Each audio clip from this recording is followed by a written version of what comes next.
Good morning, everyone. Am I visible to all of you? Of course, right? That's what I ask online students. Good morning, everyone. Am I audible and visible? आवाज आ रही है भाई आखिर तक? आप तो इतने पीछे बैठ गए जितने पीछे ऑनलाइन वाले हैं, तो आगे सीट खाली, आगे आ जाइए.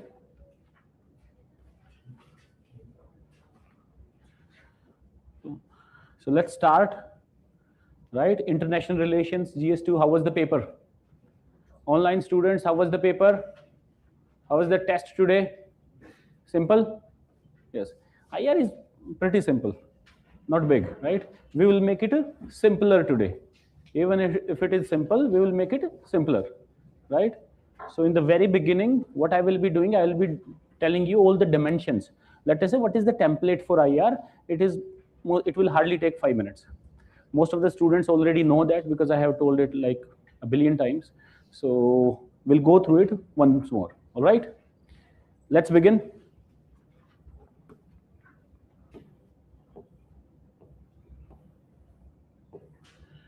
So whenever you see any IR question, you can always write economic dimensions, right? Bilateral, multilateral. Mostly the question will be bilateral, multilateral, or it will be about a grouping or international organizations. So we will talk about both. Okay, so the first is economic dimensions. For example, trade, market access, FDI, investment, technology transfer, skill development. Why I'm telling you this? Because it will stay in your brain so that you can generate points very easily. Maybe not all the points will be applicable in one question, but you can easily generate 5 to 7 points, and combined with your own knowledge, you can write from your own end 3-4 more points. So 10 to 12 points will never be a problem. And if someone is smart enough, they can generate even 40 points, right? So the task here is, the effort is to make your thought process structured. It's not about, I'm not here to discuss the content of the questions, you already have the model answer, right? So otherwise, if I just discuss the content of the questions, this exercise will become fruitless, useless, right? So trade, market access, FDI, investment, technology transfer, skill development, these are all economic dimensions. Remittances, diaspora, again economy, right? Diaspora economy, infrastructure development, highways, ports, FTA, CPA, CCA, right? The agreements. So everything you can include. So from economic dimension itself, you can generate 5 to 8 points, right? Then moving forward, what we have? Diplomatic or political dimension. Like high-level visits are there, right? What are high-level visits? Melody diplomacy, right? Those are high-level visits. All of you remember it? It is fresh in the memory, right? Yes. High-level political engagement and support in international organizations.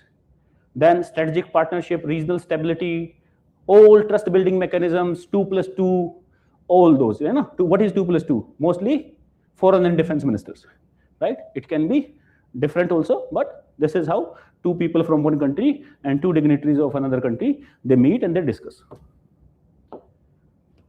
Then what we have? Strategic dimension. So what is strategic? This is very important because many people don't understand. Who will tell me what is strategic? Long term can be one point of strategic. Online students, what is strategic? What do you mean by strategic? Interest based. That is whole IR you summarized in 2 words, right? Interest based is everything in international relations.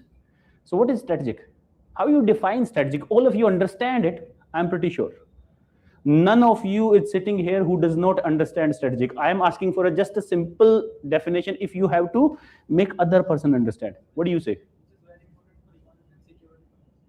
Again, important, but strategic is something which gives you leverage in all other areas, right? USA has a big navy, for example. So that is a strategic asset that can be applied to coerce other nations, right? Or it will give them undue advantage. Strategic is something which will give one country little bit of undue advantage or little bit of advantage in all other areas.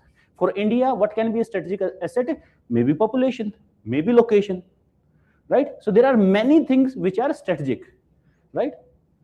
I hope you understand. US's geography, its location is also strategic. Iran, location is strategic, right? Because it gives them a slight advantage in all other areas, right? They were not militarily powerful, but what they did in this war, all of you know that, because they had some slight strategic advantage. So that is strategic, right? And you can apply strategic everywhere, right? Which gives you advantage. I have one strength, and let us say it is military strength, but it will give me advantage. Or let us say I have oil, it will give me advantage in other negotiations, right? Then what we have, defense and security, right? Military exercises and everything, joint military exercises, defense technology, joint production, co-development, right? Maritime security, border management, counter-terrorism, intelligence sharing. These are sub-dimensions of that. All of you have read all of these words. The keywords are important. As I was saying in earlier class also, what are important? Keywords. What is the language of UPSC examination? They do not understand. They do not even read your full sentences. They only read keywords. Please be sure of that. If your answer does not have keywords, the examiner will not give you any good marks.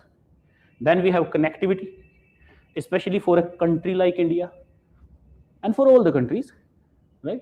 So what is connectivity dimension? Land connectivity, maritime, air, these days digital connectivity, it is very important.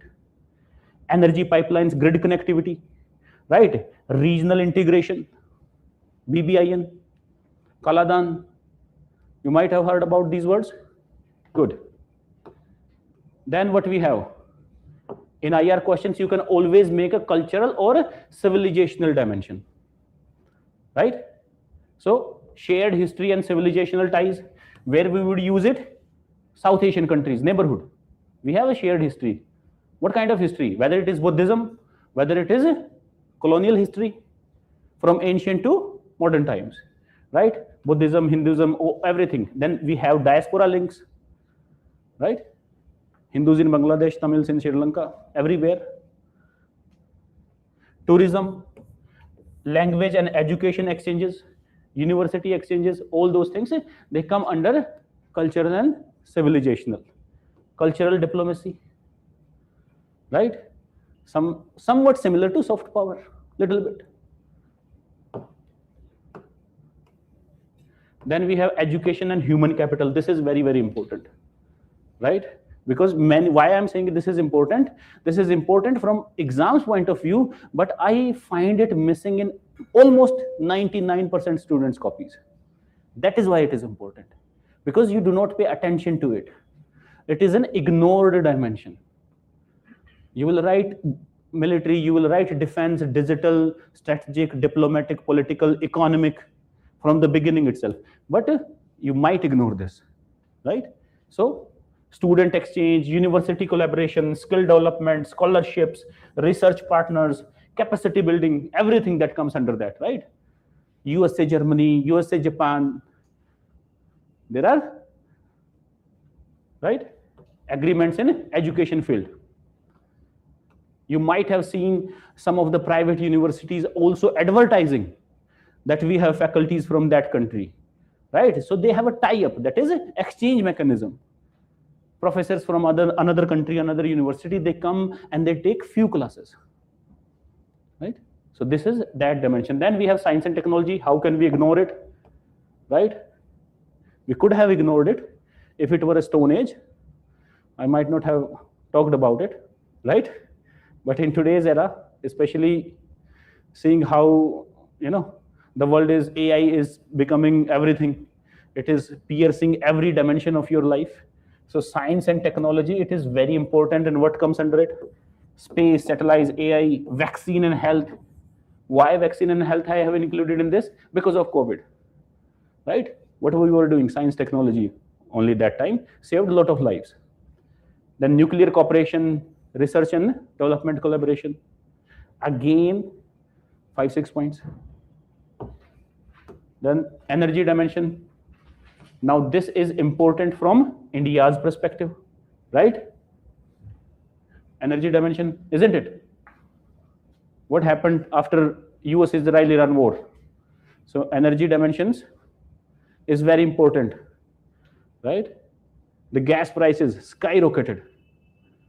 I cannot afford a cup of tea now, right? It is reality. So what are the subpoints? Energy security, you read it all the time.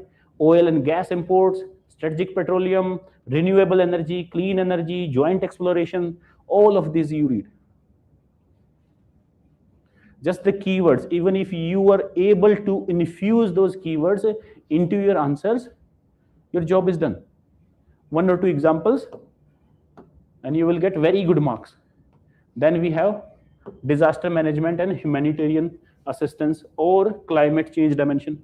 We can club both, although both are different. Sometimes disaster might not be climate related, but for your convenience or for reducing the dimensions, I could have made 25 dimensions here, but for reducing them, I clubbed them together, right?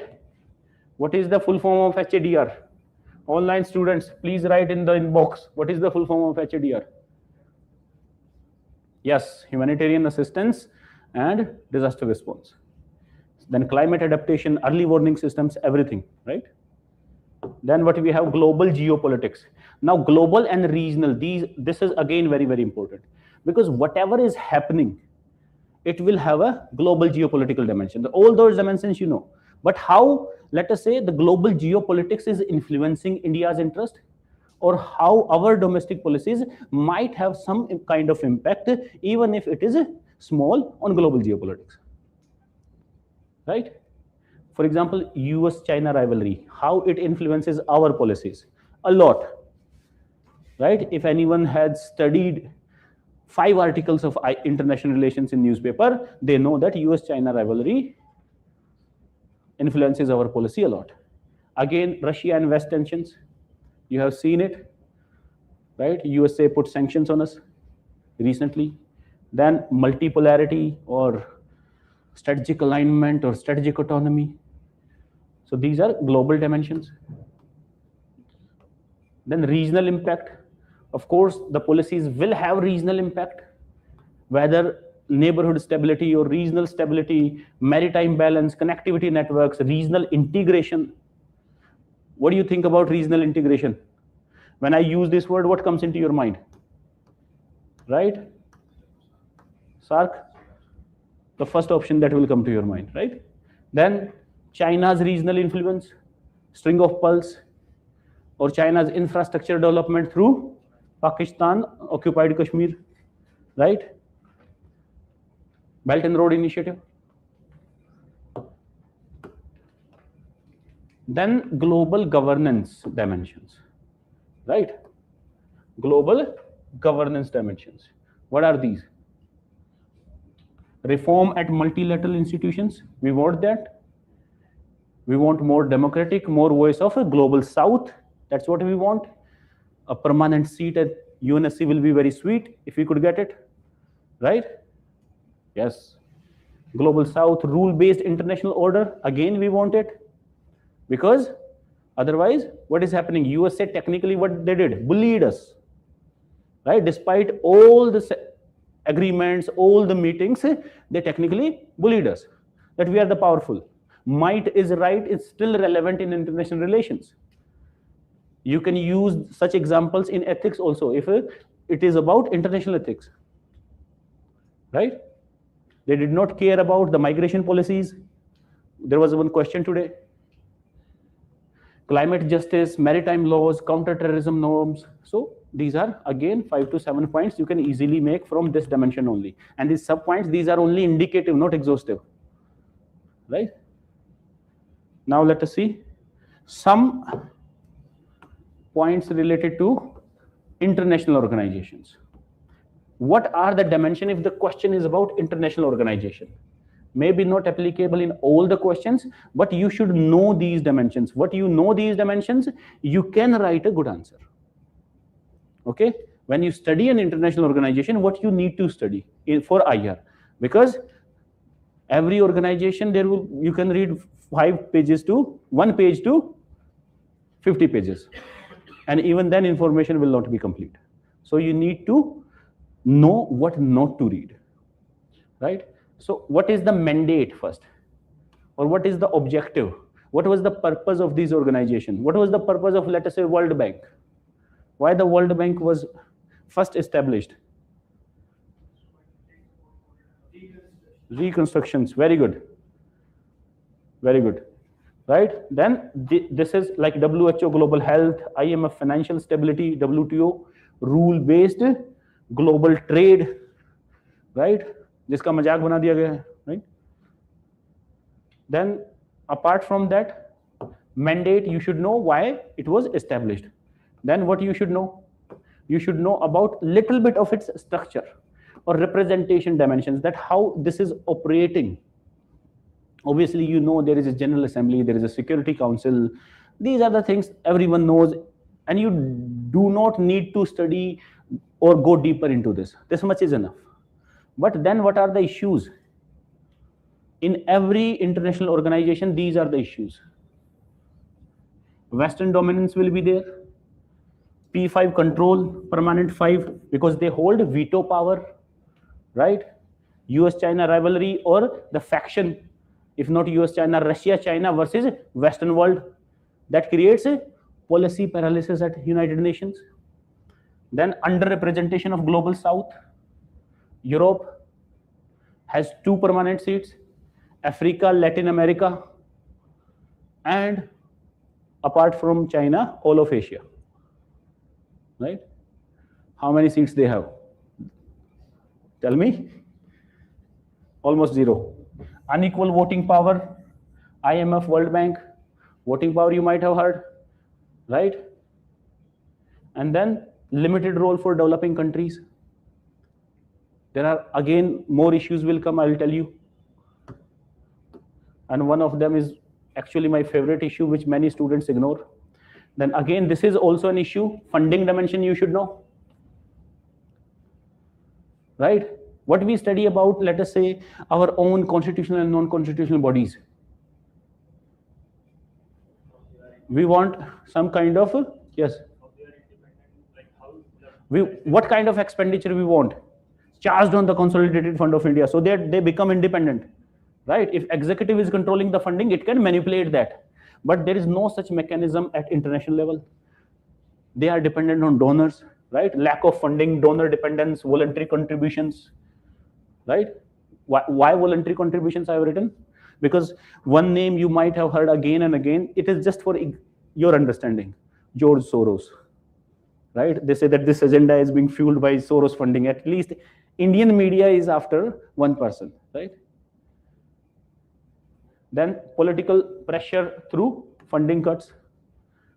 If USA is providing funding, it can bend the organization to its knees, right? Then what we have? What kind of power they have? For Indian, again, I will take the analogy for Indian organizations, what we say, toothless tiger. Lack of enforcement powers, only advisory in nature, non-binding in nature. Same is happening here at international level, right? The organizations, they mostly are advisory, right? Norms. A powerful nation can walk out of them on their own will, or flout the norms or flout the rules. And then institutional fragmentation. Again, this is a problem everywhere in bureaucracy. Governance question, there was a question about fragmentation or integrated governance. Does anyone remember that question? So that is also here. This is also happening. There is no single window clearance even at a international level, right?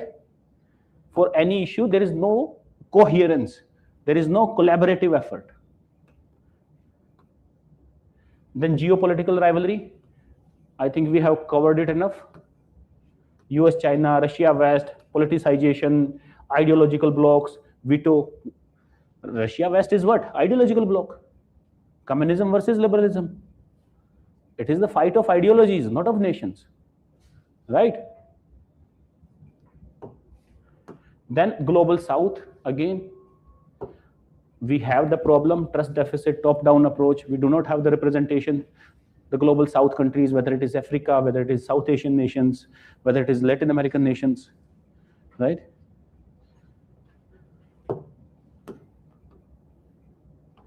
And this again is important. Sovereignty. So whenever there is a UN sanctioned intervention in any country that might go against sovereignty, powerful nation might come together and approve, let us say, action into a state. It might be military action, right? So strategy, sovereignty concerns would be there. Non-interference principle, that is being flouted. That internal domestic matters, you will not interfere directly. You might talk, right, about, let us say, if there is a country where human rights violations are going on, you try to nudge that country diplomatically, but not through hard power. Okay?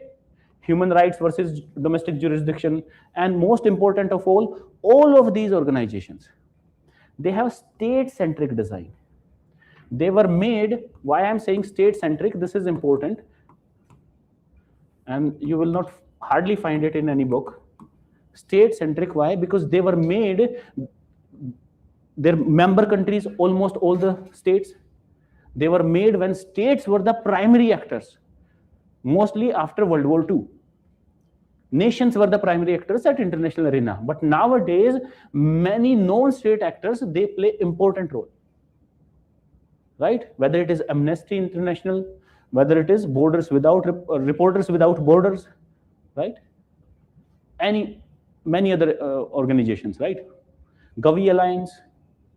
So this state-centric design, this is a flawed design.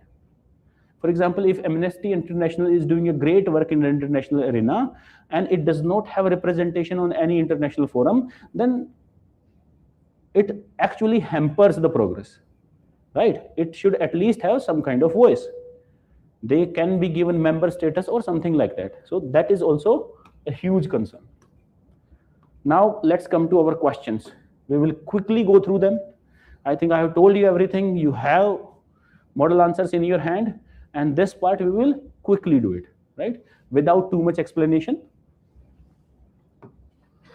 Domestic political transitions. What came into your mind when you were reading question? Online students, please write. What came into your mind? Which nation came first? Bangladesh, right?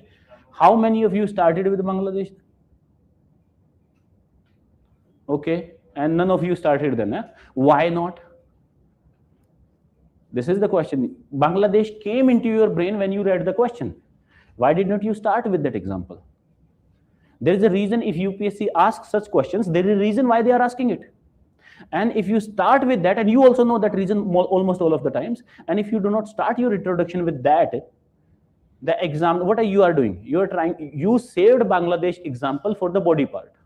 But it would have been more appropriate or more attention grabbing, right? From first word itself, the examiner would know why I am asking this question, and they would know that this person understands what I am asking, and they are answering it from introduction itself. Many of you think that introduction is just introduction. It is not the actual answer. It is not the, let us say, main part of the answer. But it is a first impression. And what they say about first impression? Introduction is your first impression. What they say about first impression is that you can never make it again. Right? You can only make it once. So have a good first impression. No? Do not lose that chance. Then what would be the structure? Tell me the structure. Easy. Structure is easy here. You can tell me. First, you will show domestic political transitions in the neighborhood, how they reshape India's foreign policy options. They reshape, and you have to discuss it. And this question can be structured in numerous ways. And many of them can be right. Not tabular. I just made it. It is not tabular form. Sorry.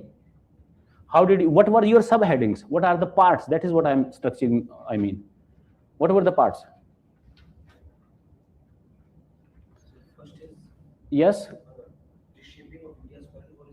Reshaping of India's foreign policy options. So what happens in reshaping? You have to break down this reshape word. This is the word that is important. Reshaping has two dimensions: open and constrain. Right? It will open some dimensions for us, it will constrain some dimensions for us. Right? Had it written open and constrain foreign policy options, you automatically would have made these two subheadings. How does it open our foreign policy options, and how does it constrain our foreign policy options? But here what you did, you might have talked about that it does reshape and it does not reshape. It had some element of continuity as well. That also is, to some extent, is right. But this is how you will be structuring the question. First heading, how does it open, or how does it open some dimensions, or how does it constrain some dimensions? First I will be talking about constraints, then I will be talking about opening. Right? In the end, you might write a way forward, you should write a way forward. I might not have written here, but you should. Why? Because in a 10 marker, try to write 3 parts. 3 parts in a 10 marker. Please do that. Even if you make some hub and spoke model, some diagrammatic representation, but do 3 parts. Don't leave it to 2. You can make 2, but try to make 3. That should be your goal. At least 3 I should be writing, and at around 12 to 15 points I will be writing. The competition is so high these days. If you are only writing 10 points, let me tell you, you are not in the top 1%. Those who will be getting selected. Okay? Yes. So increase your number of points, and that does not mean that you just randomly increase the points.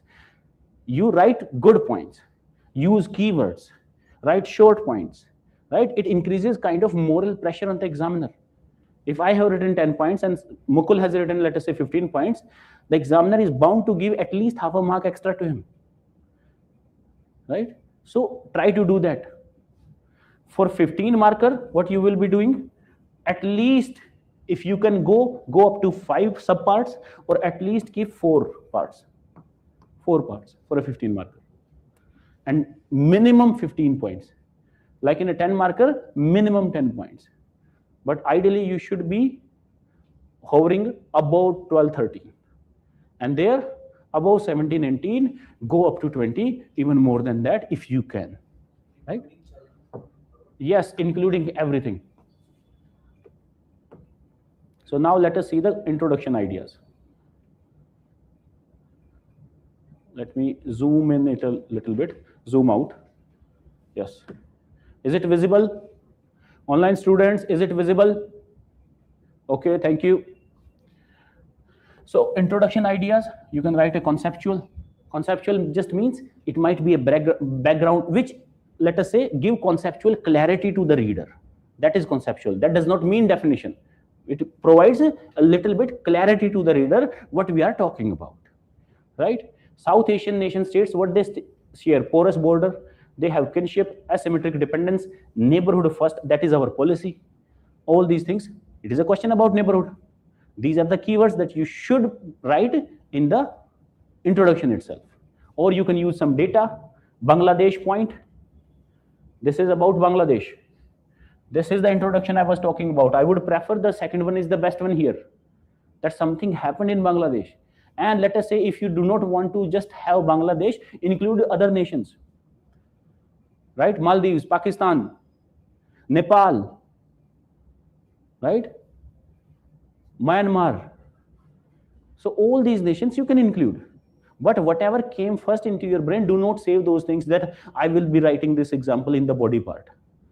Right? Then you will be trying to fit in that example somewhere where you think is fit, but for that examiner, that point is lost. They are not going to find it. Or recent context, again, 2024, Sheikh Hasina showed in real time how transition, unsettle connectivity, security, cooperation, and a quote of S. Jaishankar. Always use quotes. Always your subject expertise as well. Anyone who has a PSIR optional here, There must be someone. Use that. Do not link to theories, but use the experts, at least well-known experts. Whether it is S. Jaishankar, whether it is Shiv Shankar Menon, whether it is C. Raja Mohan, anything which comes into normal newspaper daily reading, you can write their name, you can write their quotations. Use that to your advantage. Gone are the days when people used to say, do not use your optional knowledge. Do it, but do not make it too technical. Dumb down that knowledge a little bit so that any journalist can understand it and write the introduction. Here I have included everything. Dhaka, Malé, right? India Out campaign, Pakistan, all the countries I have included in second. But in the third, as if you do not want to include, just write about Bangladesh fall of the government. How it taught us. Because there is a lesson to be learned from that. So one incident or one example is enough. In introduction, you cannot write too many examples sometimes. It will constrain you.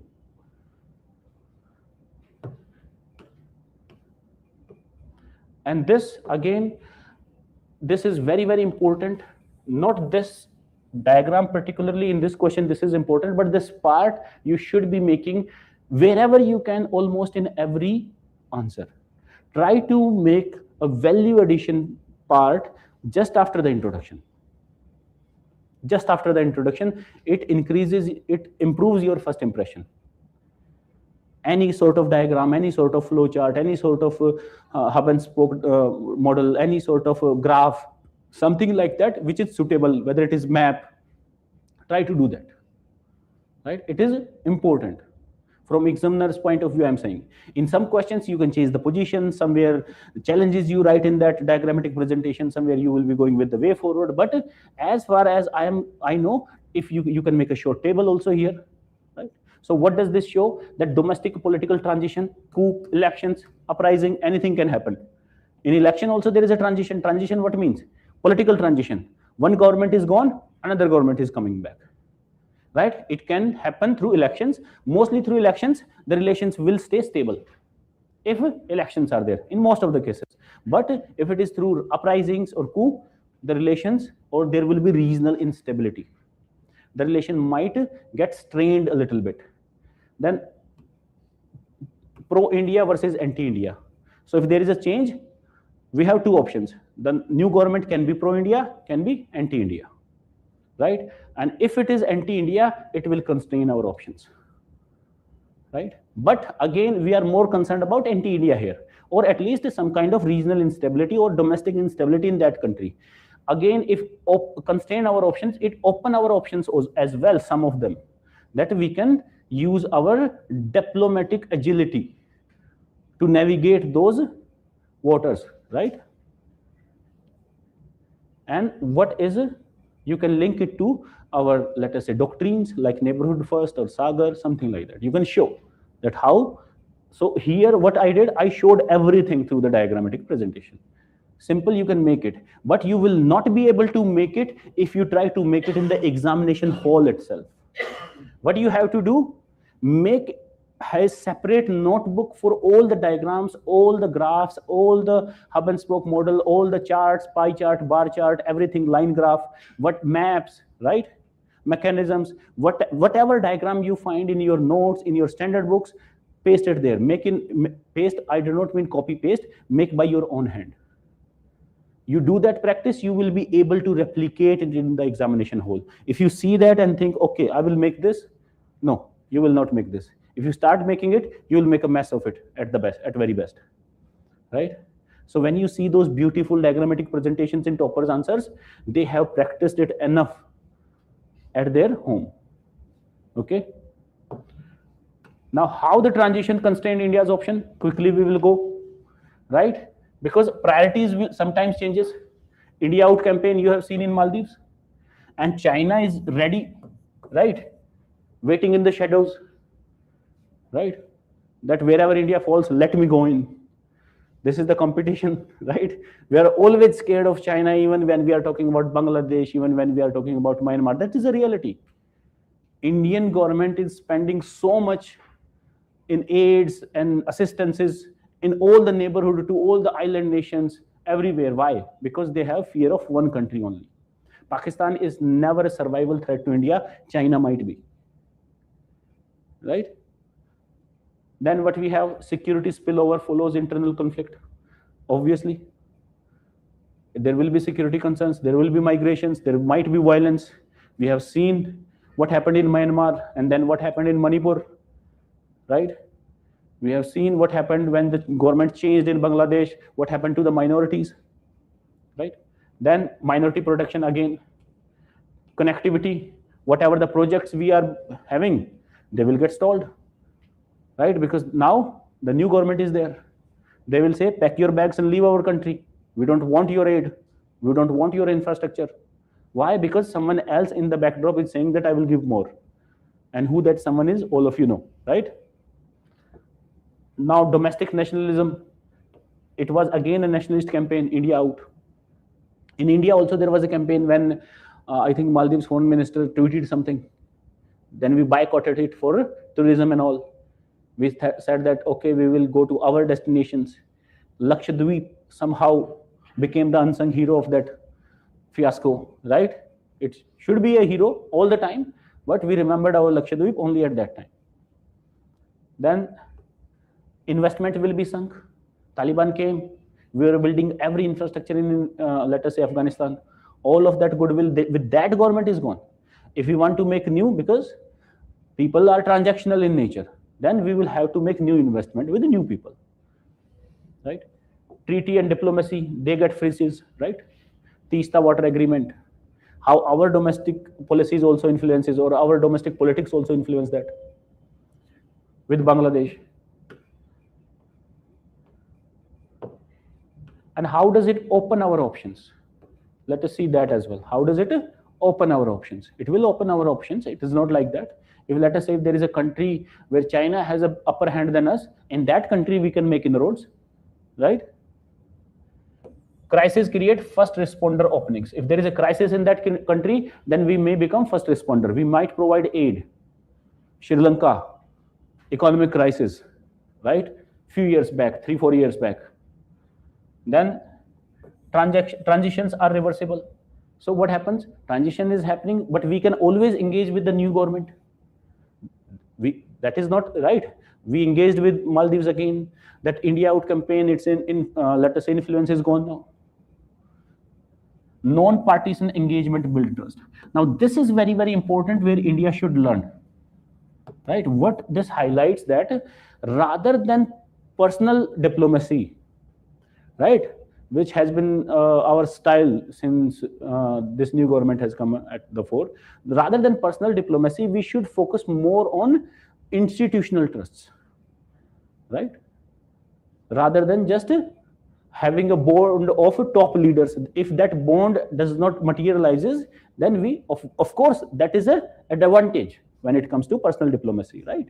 If let us say our head of government has a better relation with different nations' head of government, that will be an advantage.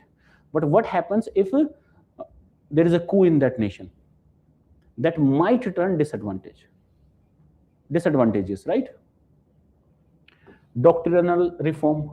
So the transition also allows us to focus on issues, allow us to reflect on our mistakes or on our limitations. We can reform our doctrines.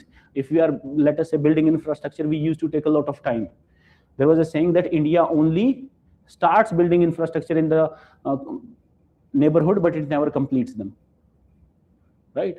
So all the projects were in limbo. So these kind of things push our doctrine or push our people to complete those investments, to complete those commitments on time, right? Then legitimacy windows. This again is an important point. When there will be a new government, what they will do? They will want legitimacy from another. Like Taliban want legitimacy, because nobody wants to give legitimacy to Taliban. Taliban were declared kind of a terrorist group for a while, but they want legitimacy now. So they will come forward and deal with you if you want to deal with them, right? So that is an opening. And then sub-regionalism. Let us say if India and Pakistan, because of both of these countries, there is a deadlock at SAARC. So that gives way to sub-regionalism, like BIMSTEC or BBIN. So that gives another opportunity. Aapda mein avsar. So this section is mostly आपदा में अवसर, right? Yes. Institution over personal diplomacy. What is an institution? Institution mostly, like in USA, they say office of the President of United States. So here, office of the Prime Minister.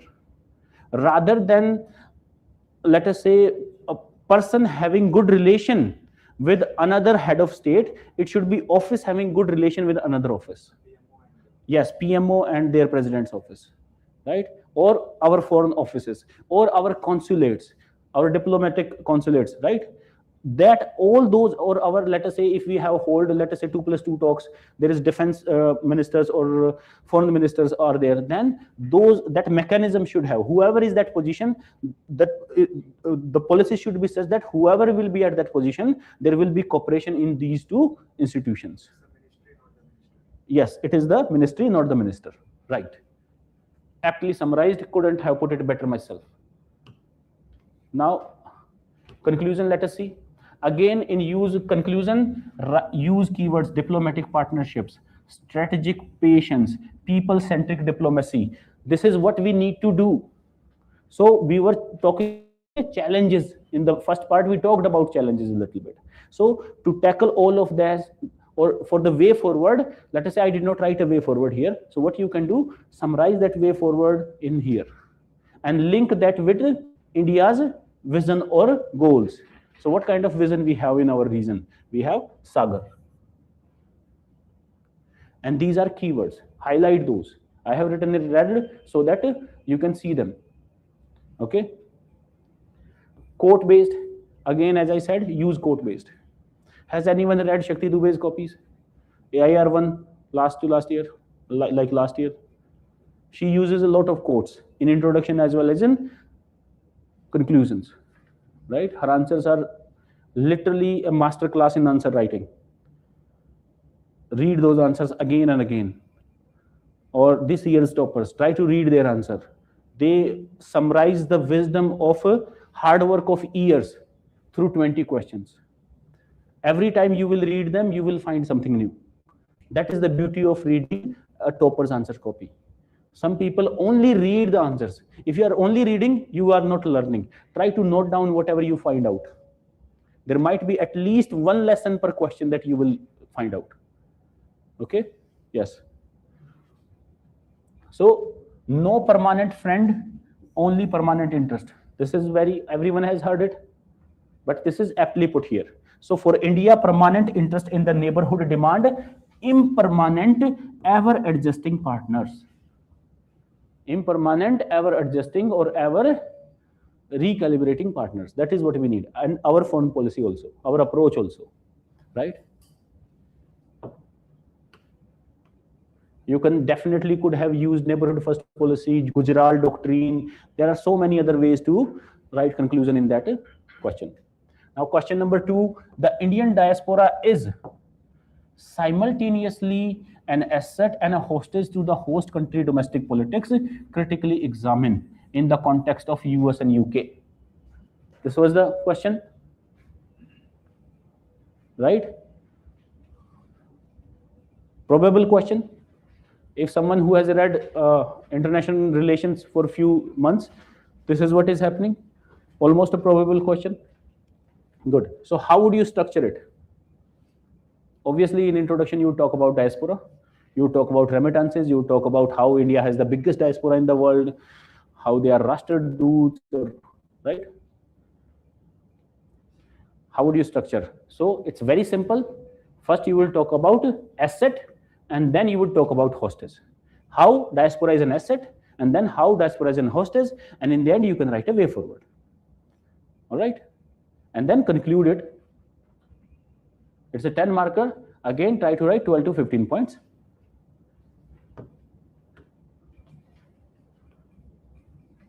Let us see. Introduction. A diaspora is at once emissaries of the homeland and subjects of another polity. Now, this is a very important line or important phrase. Emissaries of the homeland and subjects of another polity. That's what a diaspora is, right? Or let us say data fact you can give 71% of US H1B approval, right?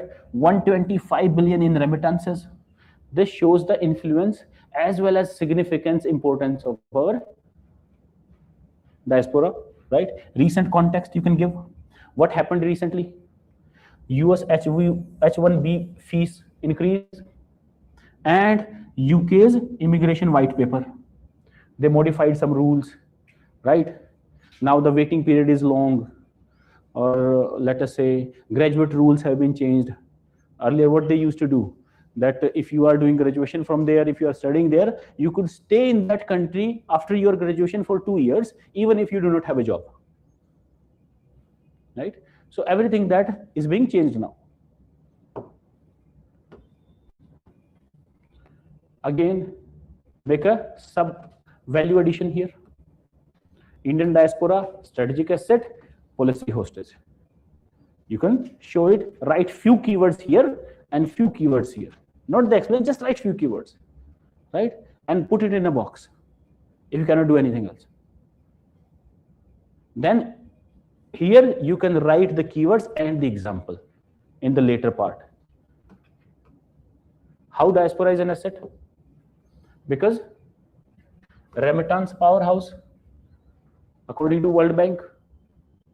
Then what we have, technology bridge. Silicon Valley and city professionals strengthen India's innovation links, feeding Make in India. Okay, just give me 1 second. Let me. Is it visible now? Okay, to some online students, maybe I did not read it. So, soft power multiplier. Of course, we are so proud of Alphabet CEO, right? Sundar Pichai, Google CEO. Right? So here the question is about Indian diaspora as an asset in the host country politics now. So let's say if a person is in UK, so how Indians are seen as an asset in UK, not in India, right? So how the first point, like they are sending remittances to India, so how it acts as asset? If they are sending remittances to India, then how does it translate into asset to the host country? You are asking about that. They are, if they are earning well, they are paying taxes. Also, they are adding value to their GDP, or let us say, in that way we can write it. Okay. Okay. But in that way, you can, let us say, rephrase it in that way. Okay. So that's why I was not able to generate funds. How it is acting as an asset. They wrote like they are contributing to the economic growth of that country. Okay. So remittances part is will be for India. Yes, remittances part will be for India, definitely. Yes. So strategic lobbying. Now it helped deepen Indo-US. So on the face of it, let us say if I'm writing that point and you wanted to make it good for USA. From USA's point of view also, Indo-US nuclear deal was a landmark. It was a very landmark deal. It was not easy. They wanted to include, because India was excluded. They put themselves, their section, they wanted to, let us say, rectify their own mistake. From that point also, you can write this point. The points are same. You have to just rephrase it. Okay. Then we have brain circulation, returning talent, NRI capital, right? Rather than brain drain, there might be brain. Yes, please say it.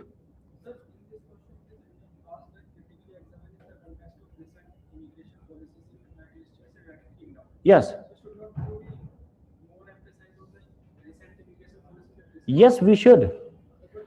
But these are asset points. It can be an asset.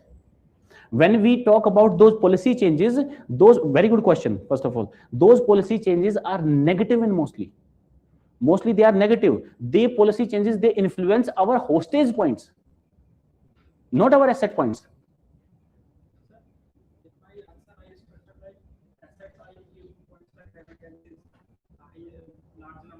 Yes. Political lobbying. Yes.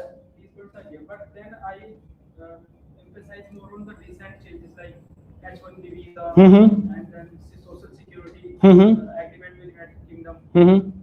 So I'm saying that these points are general points for Indian diaspora. I get your point. I get your point. I'm saying that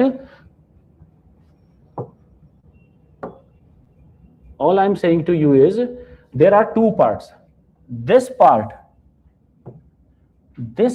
will be mostly, you will write asset points, then this policy hostage point.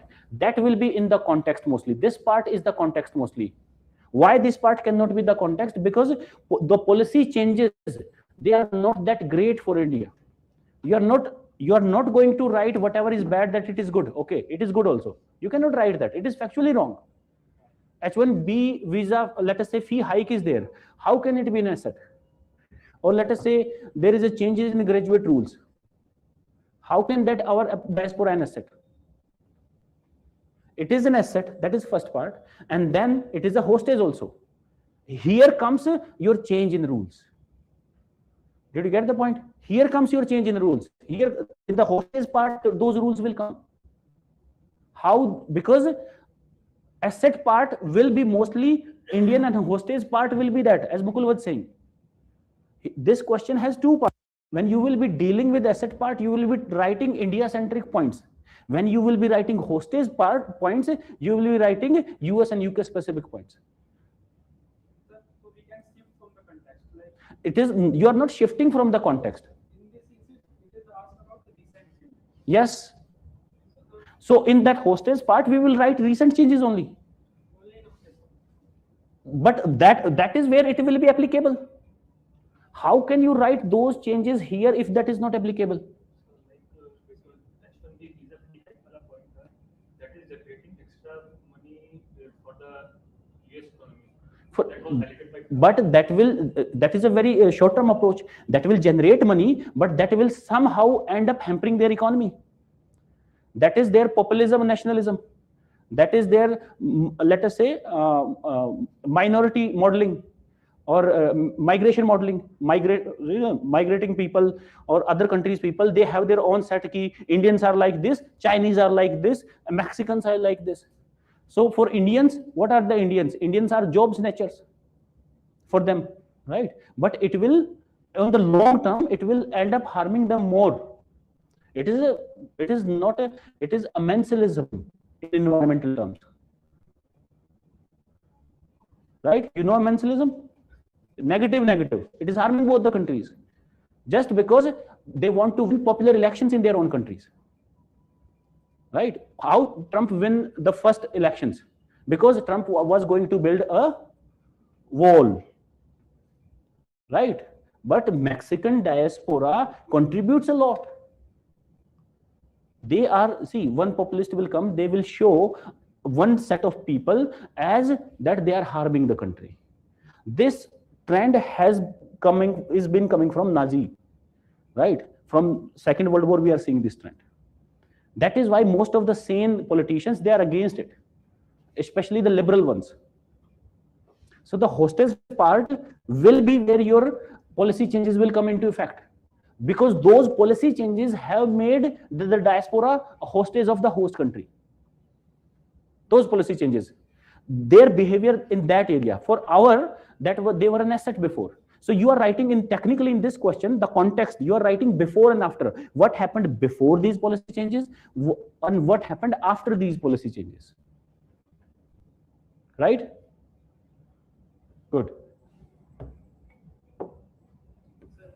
Yes?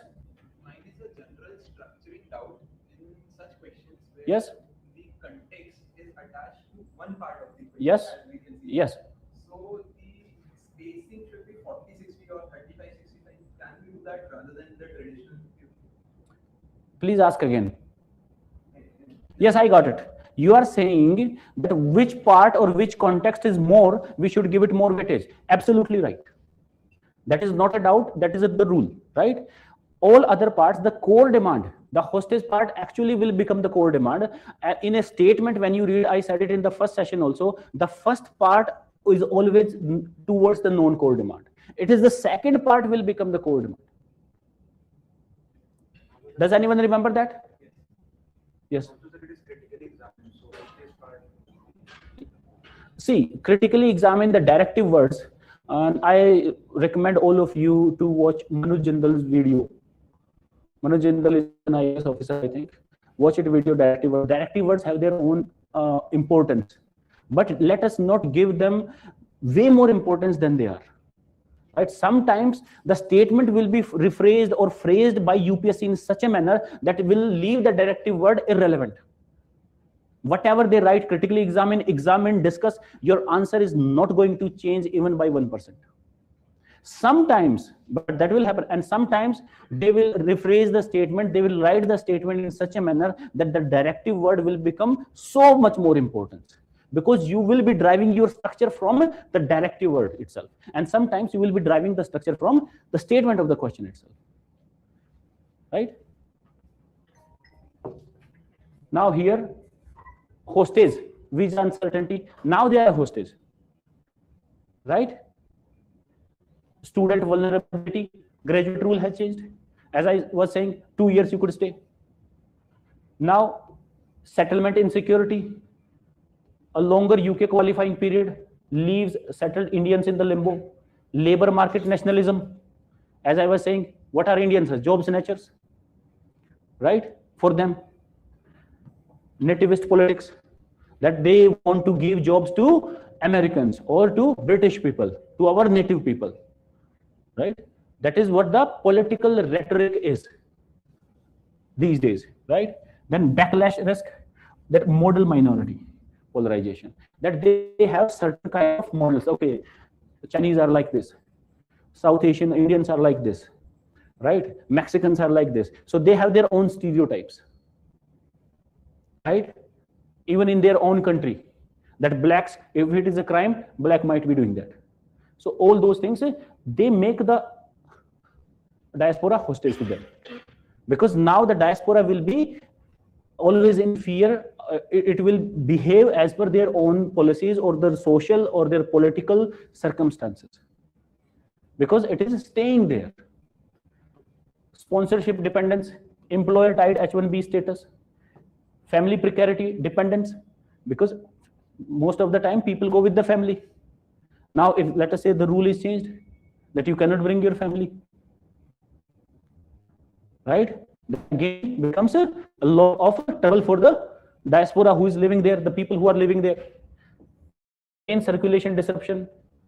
Then what we have, diplomatic constraints and politicization. This not politicization, yes, this is separatism, Khalistan activism abroad. This Khalistan activism abroad, how does this make Indian diaspora hostage? Please explain.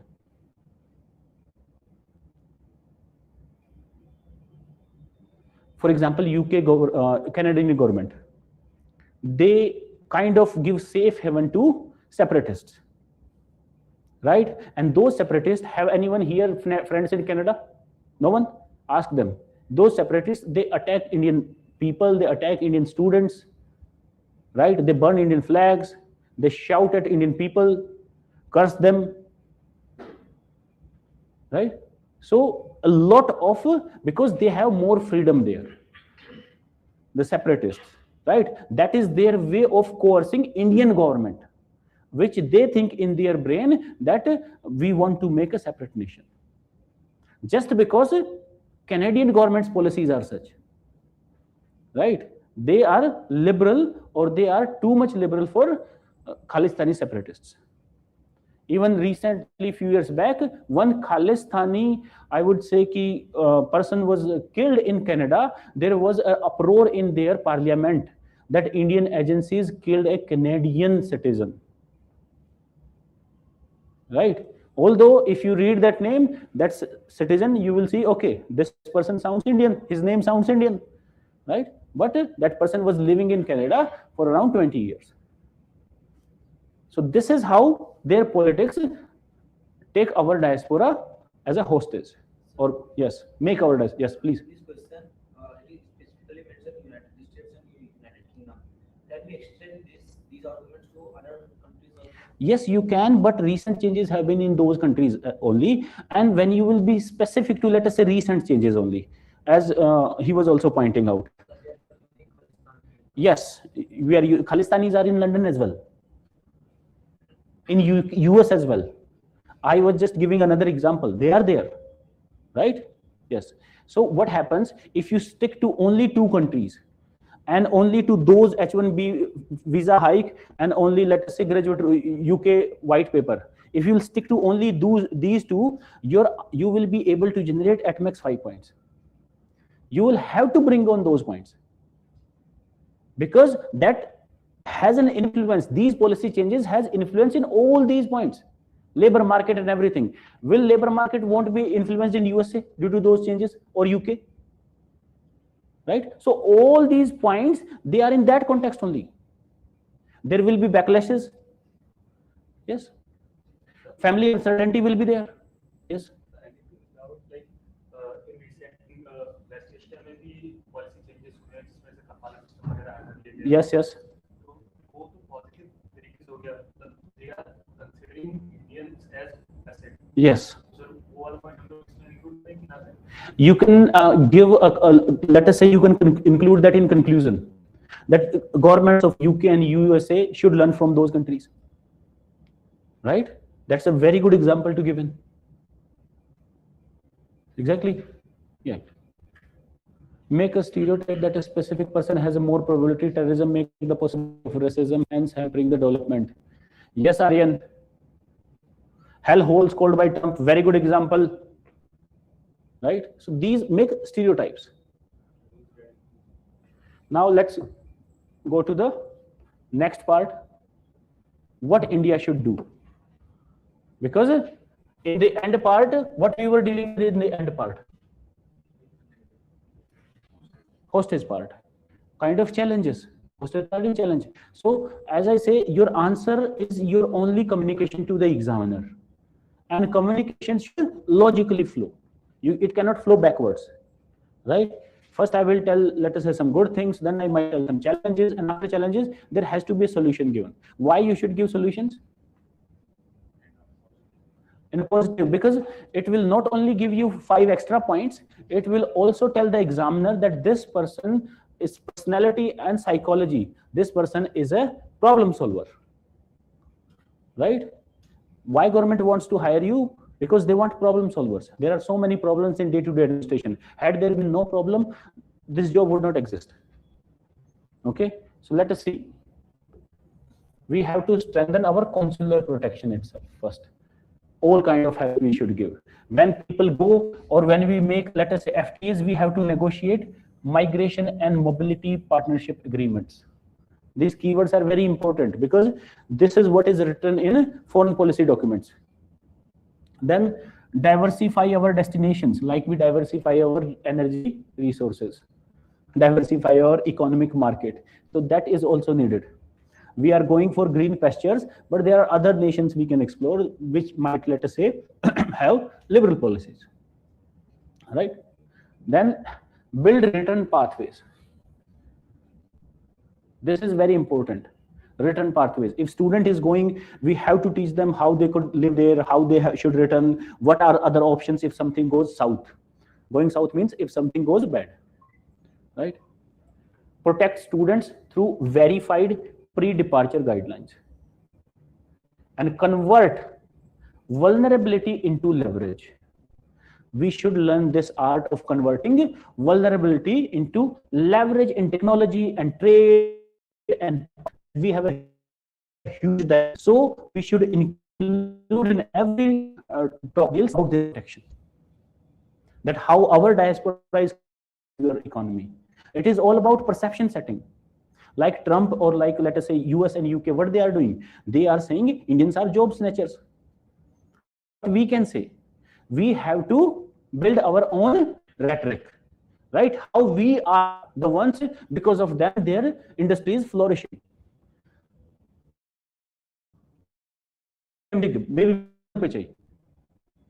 Right? So that highlights, that one example highlights, or that one example will translate into safety, or in, let us say, convenience for other diaspora, other people who are not that famous. Now let us see the conclusions.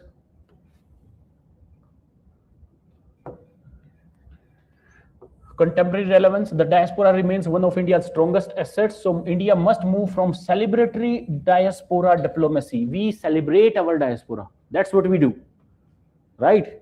Grand gestures we do, right? But we have to move towards protective strategic diaspora governance. We should be more protective rather than do some kind of chest thumping on our diaspora, because that highlights it sometimes in the negative light. Then quote based, you can use a quote, ambassadors of goodwill, Rashtraduts, right? This is how you can, let us say, Manmohan Singh called them ambassadors of goodwill, right? Our current Indian dispensation calls them Rashtraduts. Next question, examine the role of IMO and counterterrorism. IMO and counterterrorism in UN safeguarding global commons, the 2026 maritime energy disruption. What came into your brain when you were writing this? When you read this? Hormuz? So how many of you started with Hormuz? You did? Mukul? Hormuz? How many of you started with Hormuz? You started with Hormuz? Okay, very good. Because that gives the immediate context. Now, IMO and counterterrorism architecture. This is what we are talking about. Security mandate together. You gave a brief overview of these organizations. A brief overview, what they do. What was their mandate? As we were talking about when I was dealing with what you have to study, let us say in organizations, the mandate I told you. That why they were made. What is the, so you can start with that also. It gives conceptual clarity. Or data fact that 20% of LNG, 20 to 25% of oil, right? Hormuz, Mandeb, Malacca, these are strategic choke points. Recent context, the 2026 Hormuz and Red Sea escalation, Israel-Iran conflict, 138 vessels were passing, but now 9 to 15.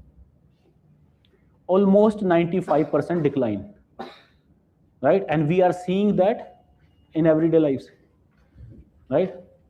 The gas cylinder is not available even in black market these days.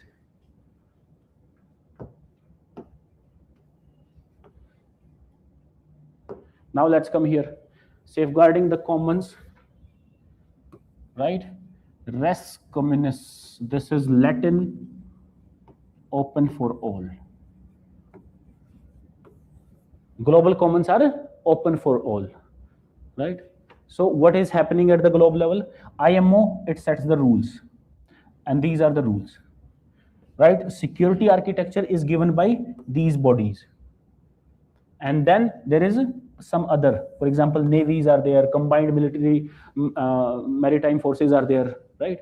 So this is, you can just make this, that what is the total architecture that is going on. That one body sets the rule, another body gives, let us say, regarding counterterrorism operations, and there are certain other resilience infrastructure as well. Just value addition. Try to do that in as many questions as you can. Role of IMO, right? Safety conventions, life at sea, safety of life at sea. You should mention this. At least in this question you will know. Traffic management it does. This is the role of IMO we are dealing first, right? Port and ship security, international ship and ports security code, it sets that. Maritime pollution, then what we have, freedom of navigation, UN clause. Then energy corridor stability, safe shipping norms. So it is mostly a rule setting body. I think you got the idea, right? You talk about the rules, accident prevention, it will help. Then blue economy protection, securing high seas. Now let us come to the role of counter-terrorism bodies. There are few bodies that you should remember, or few resolutions as well. It is not just about body. First is a counter-terrorism committee, right? It monitors a state implementation of obligation. Then counter-terrorism executive. This ED is not that ED that we use in India. This is different ED, right? CTED, Counter-Terrorism Executive Directorate. Okay, so what it does, it identifies gaps in national laws and capacity and tells them, brief them that you should do it. Anybody at international level, do not think that it can do anything. They are toothless tigers. They will only tell. Okay, one will set the rules, other will identify the gaps, and then they will tell. Okay, then resolution, UN resolution 1267. UN resolution 1267. It is about sanction regimes. It is about what? Counter-terrorism. Remember that number. Okay. Then terror financing control. Which body here? Which body comes in here? FATF. Very good. I purposely did not write because I wanted to know what kind of audience I am dealing with. FATF. Right. Then they do legal cooperation. Right. Port security, maritime terrorism response, emerging threats if there are any. They brief the nations about that, right? Then global coordination and peace and security linkage. So all of these UN counter-terrorism bodies, this is their mandate, this is their role, right? But what is happening actually? IMO and all of this role, this is theoretical, they are failing. This is the question, right? So let us see what is happening. And that part you will write combined limitations. Now this part is the most important part of this answer. This part, if you cannot write, and I'm pretty sure here you will have the least points. Maybe in IMO and other parts also, but not too many points. So try to write more points in this part. Limitations, right? Because mandate mismatch happens sometimes. How did it happen? Because IMO set the rules for, let us say, state, non-state actors. What if a state went wrong? A state become rogue state. In this case, USA and Israel attacked Iran. Iran blocked it. They did not even fathom that Iran will block it. Right? No alternative. Why? Because these are strategic choke points. We are calling them choke points. If there were alternative routes, they will not be choke points. So all the guidelines, all the advisories that IMO was giving, that these are the alternative routes, you can follow that and that, they are not useful actually in practice. In theory, they are. In practice, they are not. No enforcement. This part has been dealt with in earlier template also, right?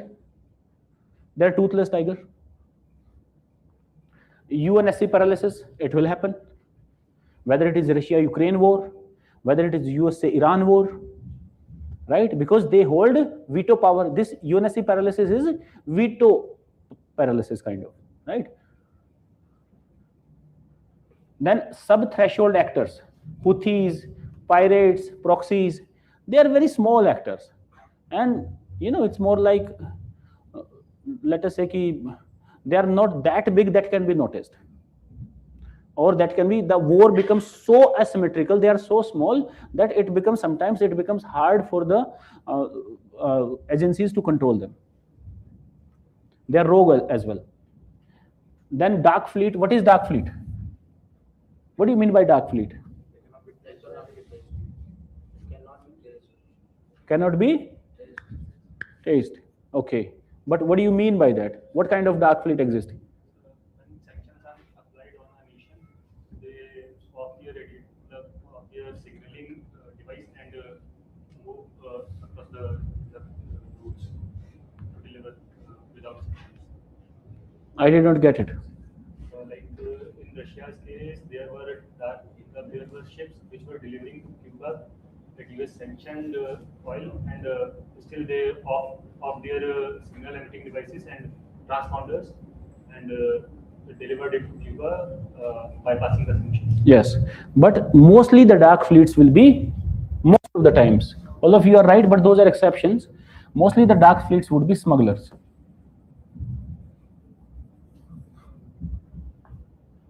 Most of the time. Okay? Whether they are smuggling oil, whether they are smuggling arms, weapons, right? Some shady activity. like dark web is there, right? Then cost shock, right?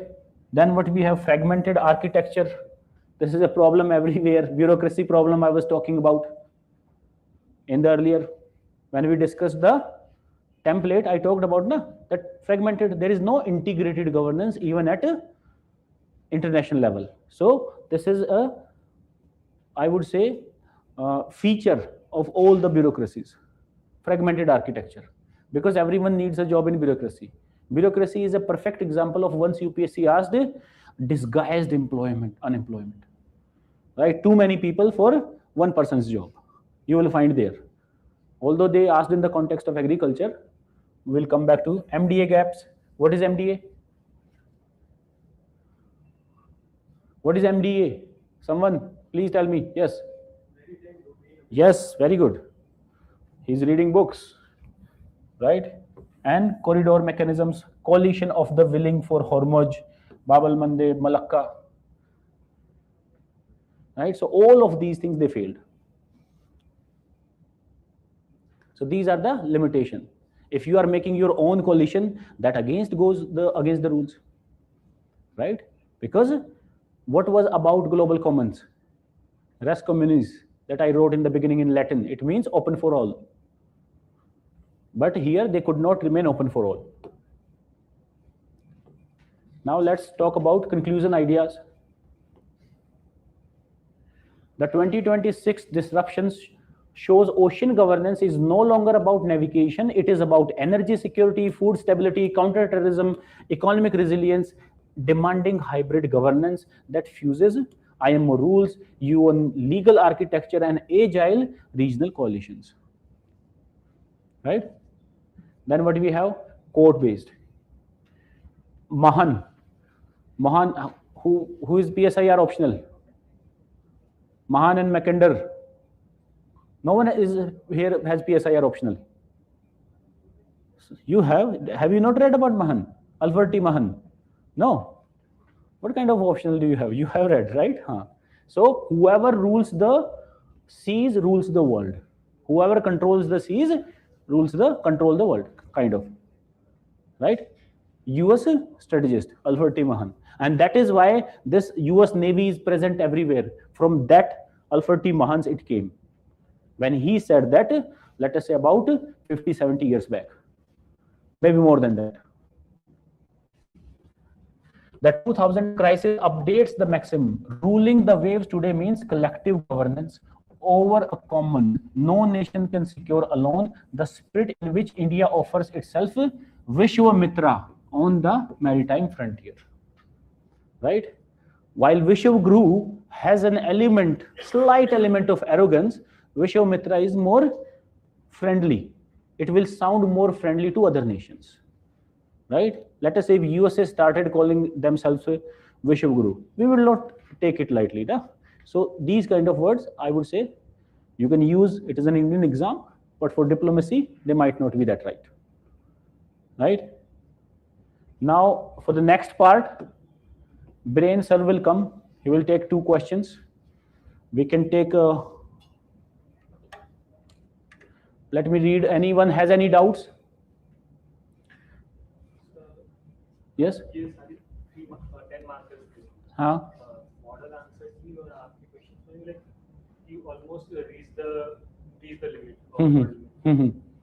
और शक्ति ma'am के जो मैंने वो देखे थे वो अक्सर एक मंथ सबमिट की उसके बाद 2 या 4 वर्ड से ज्यादा में एक्सप्लेन नहीं करती है. Yes, the examples or the explanation, as I told you in the very beginning, what is the language of the examination? Keywords. Very good. The example, you should never explain the example. What you will do, mention the example. Examples are there to be mentioned. When a model answer is framed or when I am writing, my purpose is to teach you. The model answer wants to give extra content. They want you to understand it. But the UPSC examiner, you don't have to teach. Right? You do not have to teach the UPSC examiner. You just have to show to the examiner that, okay, I know this content. Right? So just show to the examiner, na? Okay, I know this content. We don't have to go into the teaching mode. So And it is not feasible to write all the explanations. And when you will come with your answer to me, I always tell the cut the explanation part. Only write keywords, right? That feeling, your feelings will not fetch any marks. Your answer will, your keywords will. It feels incomplete. He's right. Most of you have an urge of over explaining because this is what UPSC does to you. It gives you a lot of knowledge, right? Now you want to write that knowledge, but avoid it. Just write the keywords. Your goal is to fetch marks, not to teach the examiner. So do not, please do not explain, right? Now, Brain sir, as all of you know, the PYQ man himself.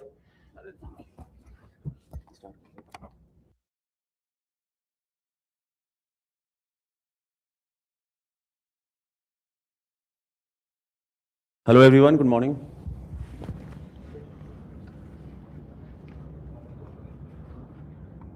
Online student. How did you find the 15 marker question? Good or tough? Tough? Okay.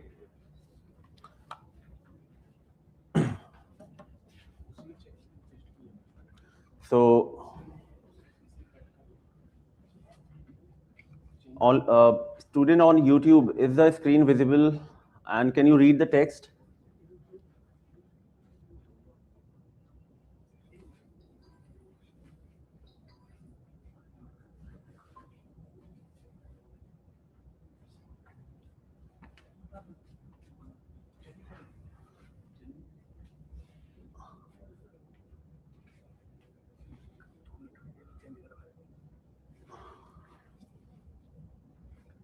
Just a moment.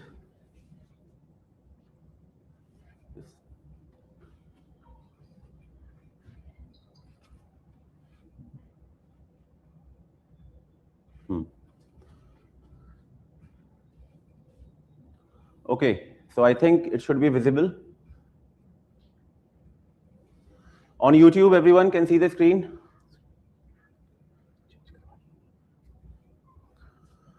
On YouTube, everyone? Good. Okay, so there were two questions in 15 markers. The first was multi-alignment strategy and second was the Shanti Act. Shanti Act किसने पढ़ा था? सबने पढ़ा था? Very important act, right? So it was based on the very contemporary event, and obviously the first question is evergreen, right? As far as 15 marker is concerned. Now, the first question was,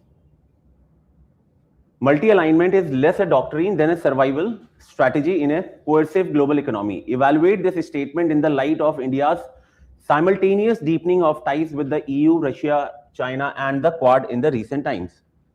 This was a question.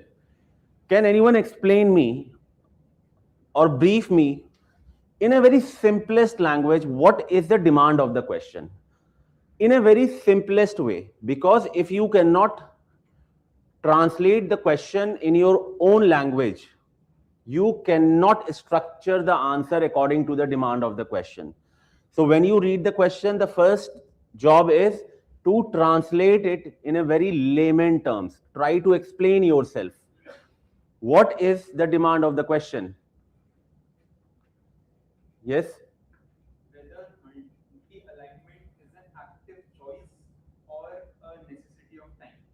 Whether it is an active choice or necessity of time. Okay. EU is scared of Russia and China. Quad was formed to. Don't make it complicated, man. You are going into the example. Just like think in the terms of many students are saying multi-alignment. So basically this question is based on the multi-alignment, right? In the context of what? EU, Russia, China, and the Quad. Right? I'll tell you what is the confusion in this question, which part of the question will create a confusion in this part. The very first part is the first statement itself. Multi-alignment is less a doctrine than a survival strategy. Most of us might get confused in this part only. This part. Yes or no? Because question says evaluate this statement in the light of India's simultaneous deepening ties with European Union, Quad, Russia, China. So, how many of you have focused on the first statement, the first word itself, that it is a less about the doctrine? Yes? Anyone? How many of you have just explained this part? You did not explain because you could not explain, or you did not explain because you think this is not a demand of the question? What was the reason? दोनों reason हो सकते हैं. Okay, Maitri, you have. What do you have explained in this? Arjun, yes, focused on why it is survival. Okay. ये जो phrase दिख रहा है ना आपको, just try to again interpret it in a very layman language, right? Basically, according to this statement, question says whether the multi-alignment with these countries or the groupings is necessary for survival or not. बस यही question है. Whether the multi-alignment is necessity for the survival or not. Bas yahi question you have to evaluate. So you have to show how India is positioning itself as far as the multi-alignment is concerned with respect to these countries. Since the question says evaluate, we need to further discuss the what? Challenges. Right? How many of you have discussed the challenges in the answer before giving the suggestion? Yes, Maitri. So this is the core demand of the question. But as far as the first statement is concerned, multi-alignment is less a doctrine than survival strategy. What you have added in your answer after the introduction itself, are we supposed to add something as a non-core demand of the question? How are we going to highlight the transition from the era of idealism to what? Interest? Interest based. उसके लिए keyword बताओ. Realism. After realism, what? Yes. Pragmatism, right? Strategic pragmatism. Realism. See, Indian foreign policy has evolved. देखो ये सब keywords, like the Mohit sir was also saying the same thing. जब भी आप paper attempt कर रहे हो, be it GS paper 1, GS paper 2, GS paper 3, GS paper 4, the very first thing you have to focus is the language of the paper. Examiner आपकी language के basis पे एक perception develop होता है कि yes, if you are writing the GS answers, your language has to be a GS1 answer, then your language has to be the same. अगर आप polity के आंसर लिख रहे हो तो your language should look like you are a like political, not I'm not saying the political philosopher, but you know the political concepts. So language use karo, right? So as far as the Indian foreign policy has concerned, it was idealism, then realism, and then strategic pragmatism. So this part we can highlight after the introduction, right?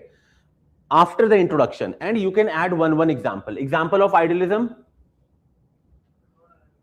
Very good. Non-alignment movement. Naam. Realism. What is realism? Idealism क्या है?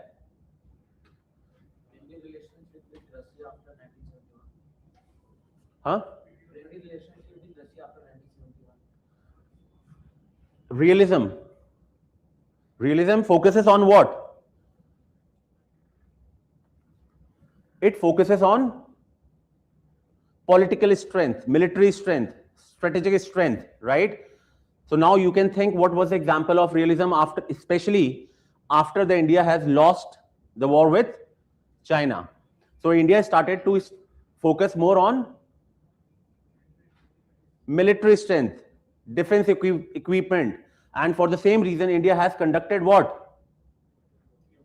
Nuclear test, right? So that is example of realism. Also, India has signed a treaty with which country? Huh? Russia. Yes. So treaties. Laughing Buddha.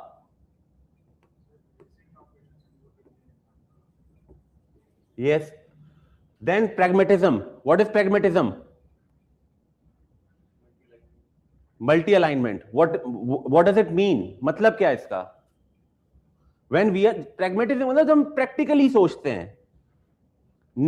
We are not thinking morally, neither aggressively, but it's in our own interest कि हमको जहां से benefit मिलेगा. We are very practical about it. जैसे हम बोलते हैं ना यार, लाइफ में आदमी बहुत प्रैक्टिकल है. What does it mean? कि उसको जहां से फायदा मिलेगा वहां जाएगा वो. राइट? बहुत ही लेमन टर्म्स में समझो, जहां से फायदा मिलेगा मैं वहां जाऊंगा. मुझे चाइना से फायदा मिल रहा है, though even though there are border disputes, but still I am engaged with the China. Right? As far as the cooperation is concerned, still I'm with the China. But yes, there are confrontation as well as far as the border is concerned. Right? But still India has like 100 billion, you can say, as far as the trade is concerned, it's worth of $100 billion, right? So cooperation to ho raha hai na kahin na kahin. There is confrontation as well, competition as well. Right? So yes. So this is how you can highlight after the introduction. But in introduction, what you have written? What did you written? What do you guys have written in the introduction? Yes.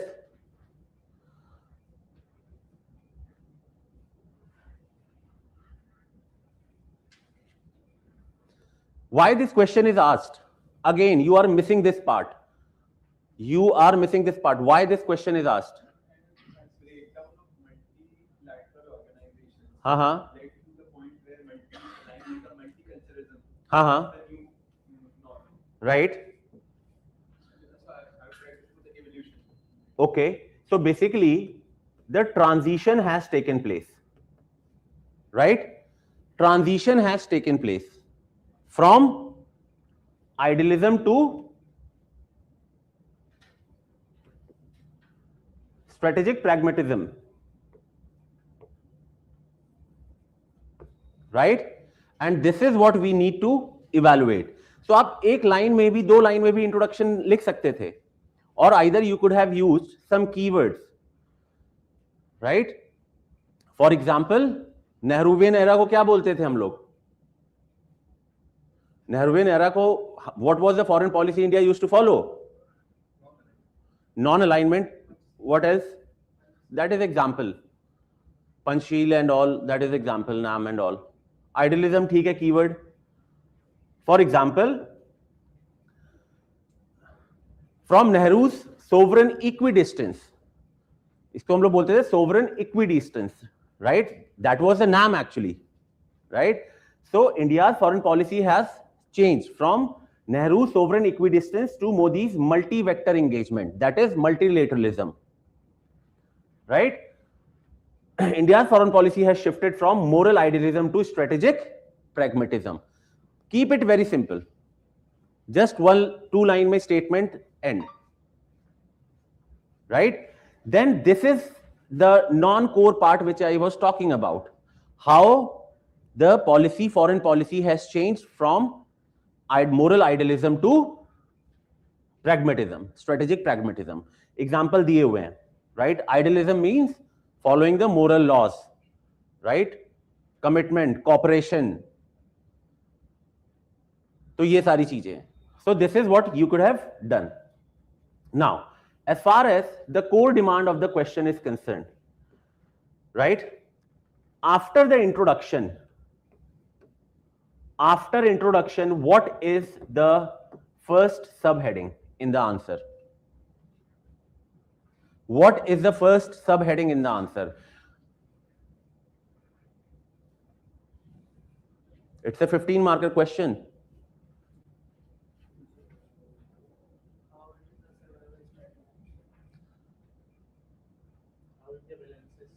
How India balances EU-Russia. Non-core demand of India's multi-alignments few examples like few examples क्या है, आप core में भी तो वही लिखोगे. If you are, see, many of you, I know what you might have done after the introduction. I'm pretty sure what you might have done. So the first subheading in your answer would probably, this is the case, the example of multilateralism. Example of multilateralism with respect to what? Like how India is engaged with the other countries. For example, like European Union, Russia, China, Quad, right? Then you would probably आपने challenges address किए होंगे, and then the way forward. Right? Is this the structure everyone has followed? More or less? Yes? But still, I'm not feeling, I don't have a feeling of completeness in this answer. There is one most crucial part is missing, which I always repeat in the class also. What is that part? मैं एक चीज हमेशा repeat करता हूं. What is that? अरे diagram कब बताया मैंने यार? I'm not an artist. Yes. Yes. Why this question is asked? Or what is the cause of all this problem? Right? Why did India shift its foreign policy from idealism to strategic pragmatism? Way forward likha hai, Arjun. So where shall we drop that dimension? Before this part, what was the reason for shift? Reason for this shift. So मैंने क्या बता दिया? This is the cause and this is the effect. This is the effect. And whether this effect can survive or not, that is the core demand of the question. Evaluate. I have written challenges and then the way forward. So this part is again very important as far as the flow in the answer is concerned. आप लोग questioning नहीं करते हो, बार बार मैं ये point out करता हूं. Question पढ़ते वक्त क्वेश्चनिंग किया करो. Only then it will give the feeling of completeness in the answer. Now, as far as the reason is concerned, can we further divide the reason? What is the reason we can further divide? Yes, tell me. Reasons could be political energy. Okay, broad subheading में. Broad subheading में. Broad. Don't tell me the point first. Points will automatically come. There could be geopolitical and geoeconomic reason causes. Geopolitical and geoeconomic causes. And the second subheading could be क्या domestic reasons नहीं है? Don't we have a domestic causes? Yes, domestic causes. Now in geopolitical and geoeconomic, geostrategic, all you can write the point. क्या क्या है geopolitical में? Why India is focusing on multi-alignment for survival or for strategic pragmatism? Different dimensions से सोचो. Energy crisis, security crisis, supply chain crisis, right? Nuclear energy, clean energy crisis, political crisis. तो geopolitical reasons and geoeconomic and geostrategic इन तीन parts में divide कर दो answer में. Yes, very good. And domestic reasons, what are the domestic cause? Why do you think India needs to focus on the multilateralism for its survival? Very good. Energy demand, right? Energy demand. Because India has a target to produce, what is the data? अरे basic data बताओ. How many gigawatt of energy from the nuclear energy? 100 gigawatt. By when? By 2047. What is the current situation? 8 between 8 and 9 something. Right? So energy imperative is one reason. What else? 60% of non-renewable source of energy. Yes. What about defense? India export almost 60% of the defense equipment or technology from other countries. Right? So these examples we can write. These are the causes why India wants to focus more on the multi-alignment. Is it clear? Now, as far as with the European Union is concerned, Russia is concerned, China is concerned, Quad is concerned, just tell me two points. दो point बताओ as far as the multi-alignment cooperation is concerned with these nations and the grouping. Right? For example, European Union के साथ क्या है? अभी recently, very good, free trade agreement. What else? Huh?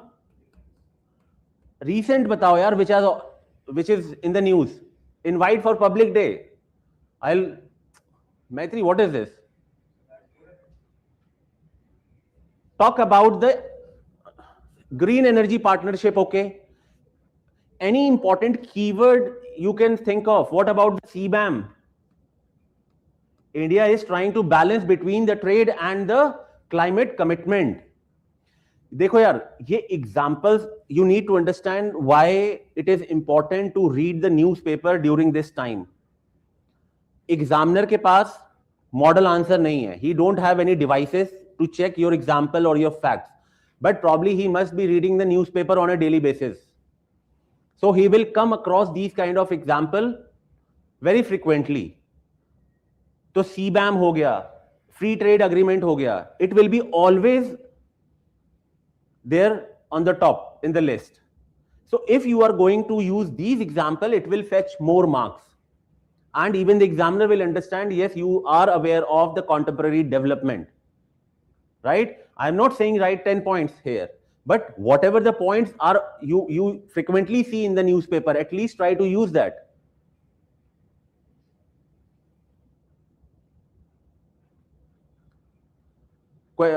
Aditya, I'll come to this part.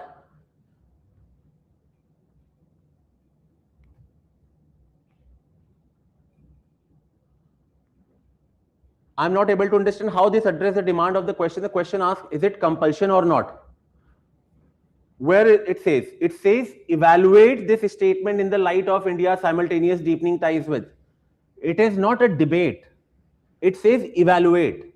There is a difference between the debate and the evaluate. Right?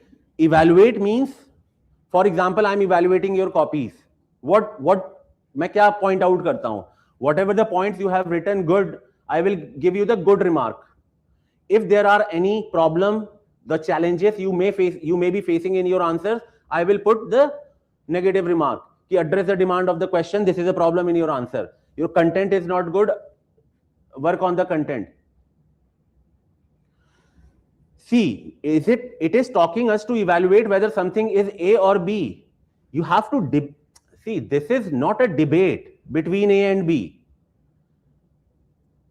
Right? You have to accept that yes, India has aligned towards the multi-alignment, and you have to basically evaluate this to what extent it has been successful and what are the challenges as far as India's own strategic autonomy or the national interest is concerned. That is the demand of the question. Right? So as far as Russia is concerned, Russia के साथ हमारी क्या relation है? Yes, nuclear energy, defense equipment, right? CATSA and all we can use. Right? As far as the China is concerned, with China we can highlight the relationship or alignment in terms of 3 C's. In terms of 3 C's. Competition भी है, right, confrontation भी है and cooperation भी है. वैसे तो ये तीनों चीजें हर like we can highlight with every countries. As far as competition is concerned, India is competing with China in terms of trade and technology. Trade and technology. As far as the confrontation is concerned, border. Cooperation कहां है? Very good. Climate commitment. Climate commitment and SCO groupings. SCO, right? So as far as China is concerned, we can give 2-3 examples. As far as the Quad is concerned, Quad is now, इसको हम as a military organisation नहीं देख रहे हैं आजकल. Strategic dialogue. Then what we are focusing through the Quad? Energy, yes, countering China. What else? Critical minerals, supply chain resilience, technological integration, Indo-Pacific region, right? तो ये सारे एग्जाम्पल लिख सकते हैं हम लोग. Even they are now focusing on the climate change also. Correct? So this is how we can highlight how Aditya, I got your confusion basically. This is the example. If you are going to club all these countries, don't you think this reflects the multi-alignment? Multi-alignment का मतलब क्या है कि हम मतलब we are reaching to different countries for different purpose, right? So this is holistic example of the multi-alignment. So I think that is where you are confused. Then as far as the challenges are concerned, again, can we divide the challenges in the same way we have discussed the causes? Yes? We can divide the causes under the same subheading, challenges under the same subheading. What is that? Geopolitical, geoeconomic, geostrategic, and even domestic. Yes, or the best way to think about it, ये चार countries के perspective with respect to these 4 countries. Yes, Maitri, very good. जैसे European union के साथ, what are the challenges we can write? Non-trade barriers, very good. Even CBAM is itself a challenge, right? Carbon commitments itself a challenge. Climate rules, yes. As far as Russia is concerned, again, what is the challenge? Sanction is one challenge, right? What is the other? Yes, sanctions, tariff by USA. Huh? Yes, Ukraine का example दे सकते हैं. China relation, right? Because China is close ally of with Russia. As far as the China is concerned, you all know that. Sir, should we not write on challenges in philosophy of multi-alignment itself? वो भी लिख सकते हैं. I will tell you that. But it is easy to think. Philosophy of multi-alignment, Arjun, can you give the example? Means that India is losing its strategic autonomy, sovereignty. Is that what you are talking about?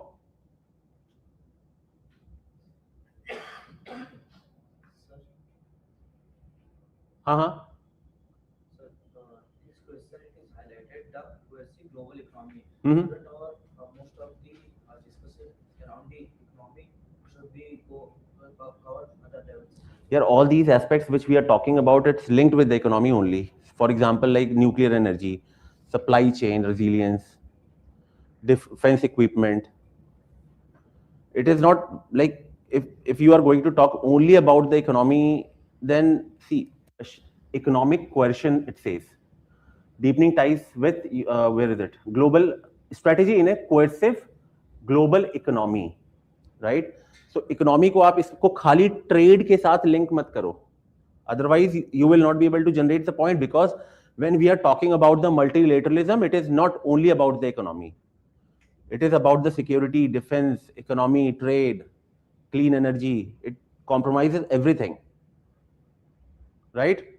So all these examples we can write in the challenges as well. And finally, we can give the way forward. We can talk about the like domestic capacity, more investment, right? Diversification of the other the suppliers. ये सारे points हम लोग easily लिख सकते हैं. So this is what is the entire answer is. For example, like why traditional doctrine shifted, structural shift, like decline of unipolarity, right? Ground zero world. Ian Bremmer, he was a political philosopher or scientist, replaced Cold War binaries. So geoeconomics is huge, geopolitical issues we can write down. Rise of minilateralism, supply chain securitization, right? Then why multi-alignment? India compulsion. India ka kya compulsion hai? That is what we have discussed, because India is targeting 5 trillion economy. Then defense dependency, almost 60% imports, energy security, export ambitious, and critical mineral dependency, right? So these are the compulsions why India is going with the multilateralism approach. Then these are the examples which we have discussed with each and every blocks and the countries. So I'm not going to read the points. So I'm not saying you should write 5 points under each. 2-3 points is more than enough. Otherwise, you will not be able to fit in the answer. Right? So, yes, Aryan, can you see these challenges? Because trust deficit, friend of ally, ally of none. Right? This is very well known quote जो India के लिए use होता है कि India is a friend of all ally of none.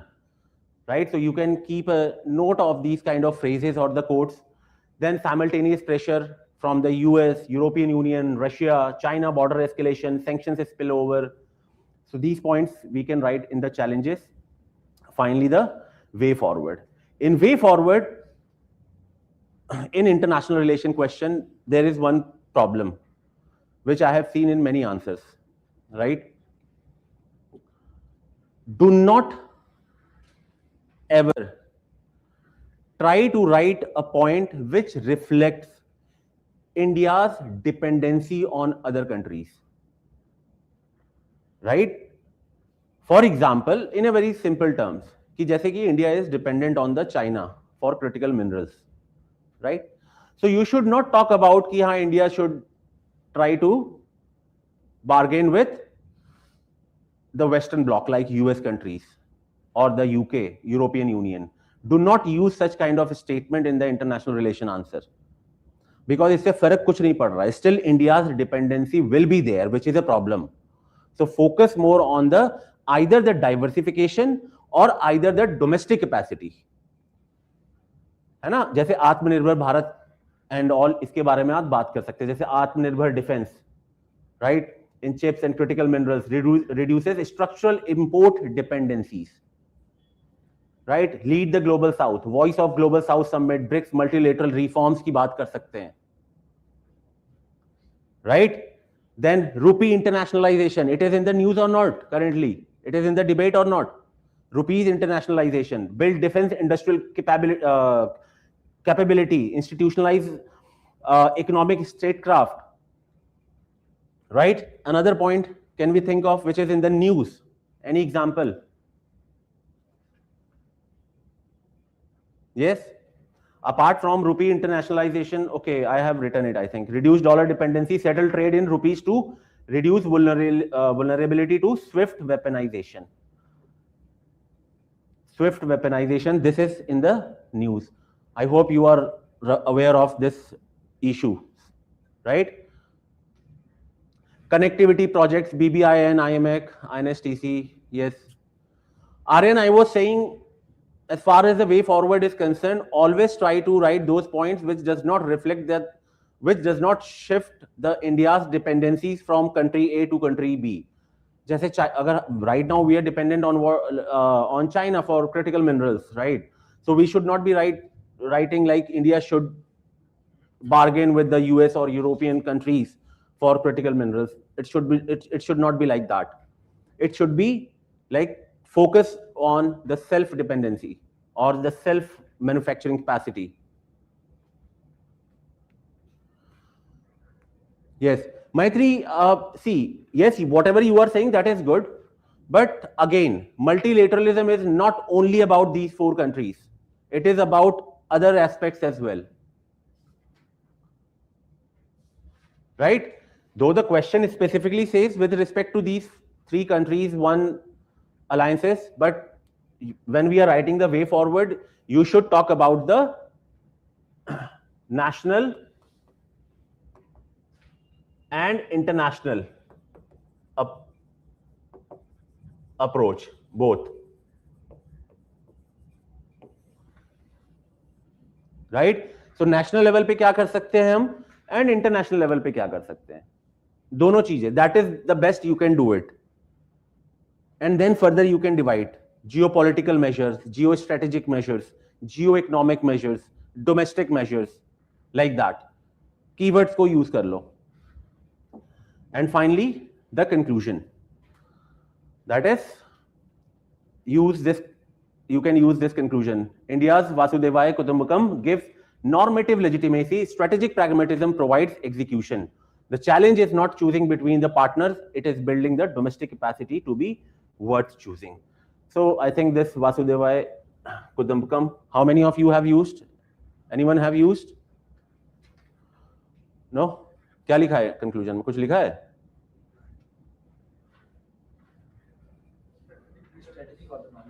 Strategic autonomy. What else?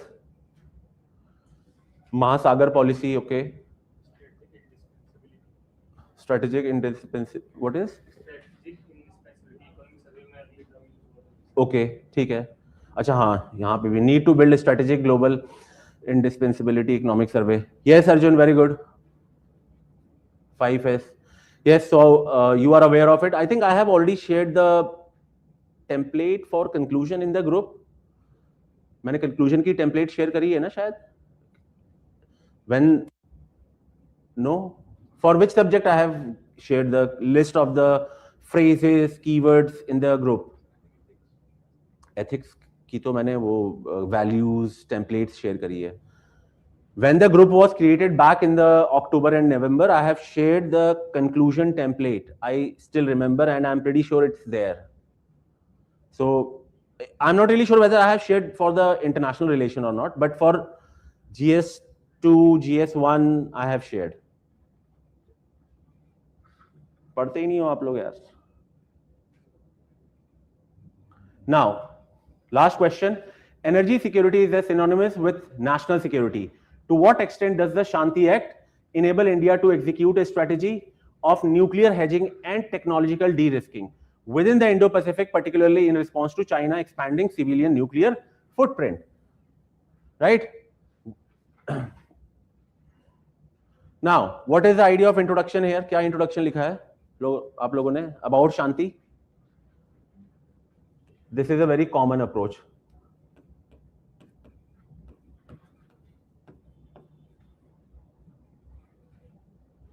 Yes? 80% dependency and 100 gigawatt aim. 80% dependency is fine, Arjun, but 100 gigawatt aim, I think it should go in the what? Where? Conclusion, because that is the goal, what we wanted to achieve. That is the reason the government has passed this bill. Right? So, conclusion को हमेशा broad based बनाओ, goal based, कि what objective we will achieve when the step which the government has taken will succeed. Right? So that is the idea. So first we need to highlight the concern and how this concern will be addressed by the Shanti Act. Right? Now, next question is, what is after the introduction? After the introduction, what is the first heading in the answer? What is the first heading after the introduction? Why for India energy security is synonymous to national security? Is that the core demand of the question? It is a non-core demand of the question, right? Yes. Energy security synonymous with national security in diagram. Very good. So this is the first part of the question. Now, अब यहां पे एक चीज समझो. Basically, there are two category of points we are supposed to write. There are two categories of points we are supposed to write if you find these kind of question, because this is a need based question. ये क्या है? This is a need based question, and always remember this: when the question is need based, you can use this template, which I am going to explain. So first, whenever there is a need based question, we can talk about the problem itself, right? For example, why do you need a money?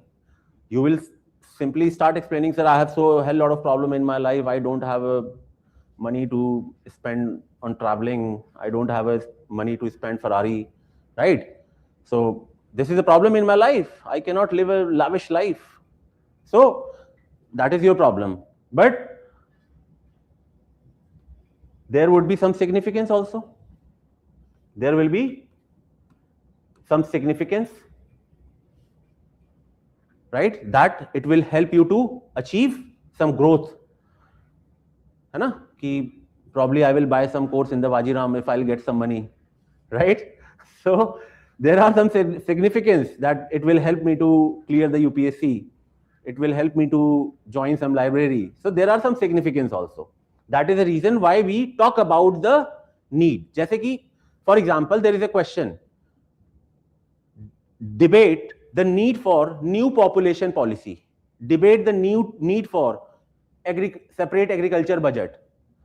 अगर आप तो लोग क्या करते हैं कि वो सीधे हेडिंग, आप लोग क्या करते हो, आप लोग सीधे हेडिंग डाल देते हो आंसर में कि need of new population policy.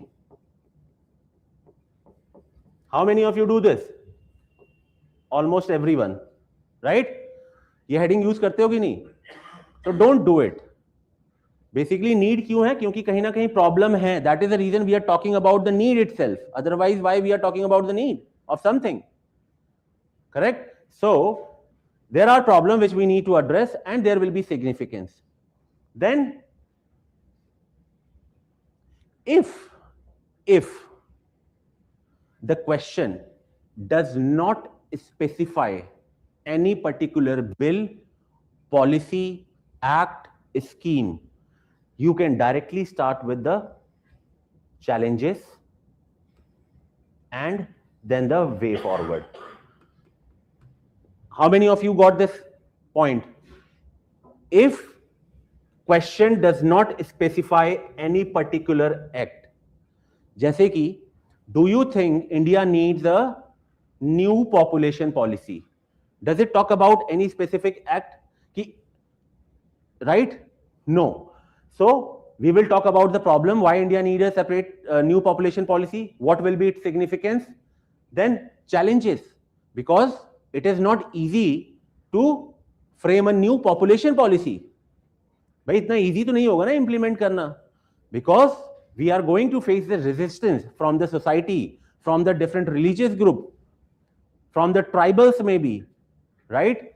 Only the new population policy will not help in controlling the population. We need societal mindset change, behavioral change.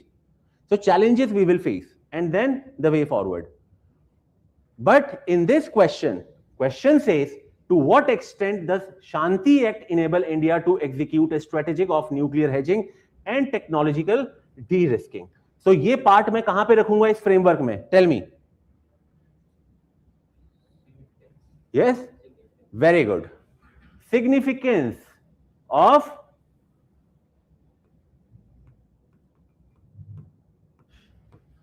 Shanti Act, right? And then I will talk about some challenges and the way forward.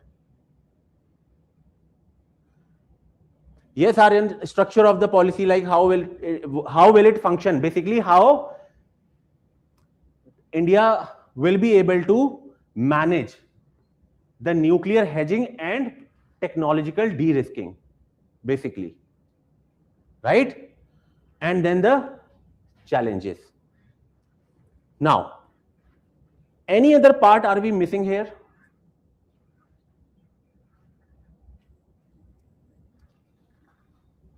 I will tell you technological, I will explain both the keywords in a very layman terms. भाई features भी तो बताओगे in very brief. Are we not supposed to talk about the features of the Shanti Act? Right? Now, again, it is a very important point which I am going to explain you. Whenever you are discussing the features of any policy, any scheme, any act, right? Try to think under a multiple layer. What do you mean by a multiple layer? Very good. Process. Right? So as far as the Shanti Act is concerned, the features of Shanti Act is concerned, right? What I will do, I will start thinking, as far as the legislative changes are concerned, उस level पे क्या हुआ होगा, structural level पे क्या हुआ होगा changes, administration level पे क्या हुआ होगा changes. Are you getting my point? कि लेजिस्लेटिव लेवल पे क्या चेंजेस हुआ है, बताइए. Yes, very good. डीआई की ऑटोनॉमी एंड कर दी है, because now the private players are invited to harness the nuclear energy, right? And for technological advancement. Monopoly broken. Very good, Maitra. What else?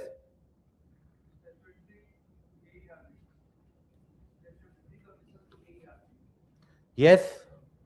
Even new regulatory body. Yes, same thing. So, इस तरीके से liability provisions. Yes, liability provisions. क्या किया है? And कर दिया है, जिसकी वजह से कौन सी डील फंसी हुई थी? इंडिया, हाँ, किसकी, विद विच कंट्री? यूएस के साथ, since 2008, right? So these are the legislative changes. So basically मैं किस तरीके से सोच रहा हूं कि जो शांति एक्ट है, राइट, इसने दो चीजें करी है. The very first thing it has done, it has created a environment. It has created a environment, conducive environment. If there will not be a conducive environment, obviously India will not get any benefit. Once we conduct the environment, then we try to, what do? भाई आपको business खोलना है for example, तो आप पहले क्या करोगे? अपनी एक शॉप लोगे, राइट? उसमें एमिनिटीज देखोगे कि क्या क्या है, why the customer should come in your shop, why people should buy from, why people should buy your product, right? Why people will should invest in you, and then you will try to look for the customers. आप customers ढूंढोगे ना, very good, आप customers ढूंढोगे. अब आपको product manufacture करना है, तो उसके लिए क्या चाहिए? सप्लायर्स भी चाहिए. Can you rely on a single supplier? Answer is no. Diversification of suppliers चाहिए आपको, right? You have to involve in negotiations also. आपको डील साइन करनी पड़ेंगी, right? So this is how you have to think when you are reading any particular bill, right? So that is what you have to write in a structured way.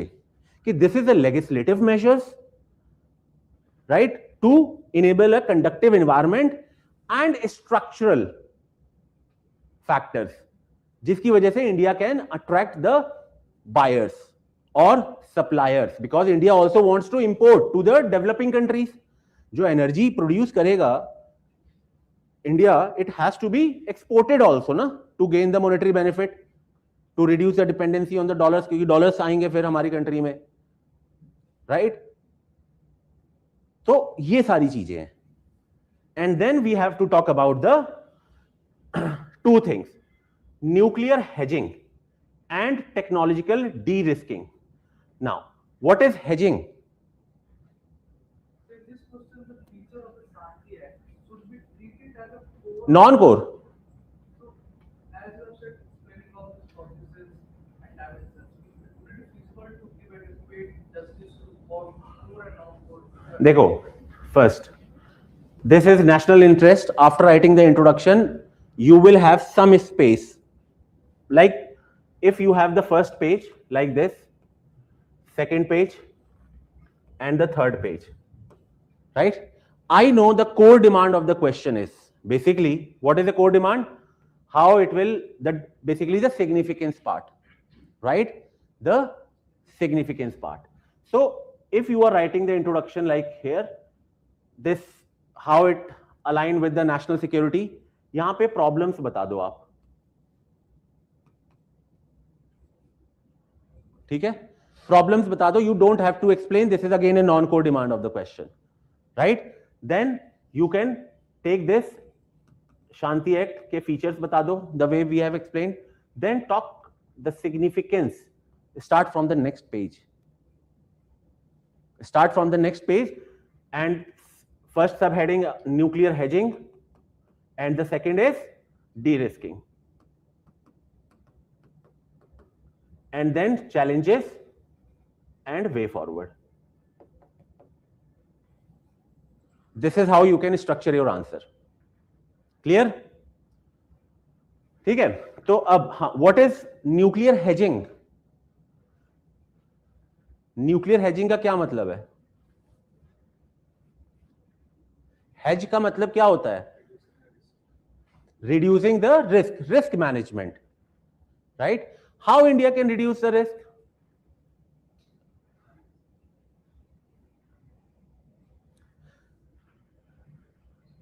आप right now India is dependent as far as the nuclear energy is concerned, right?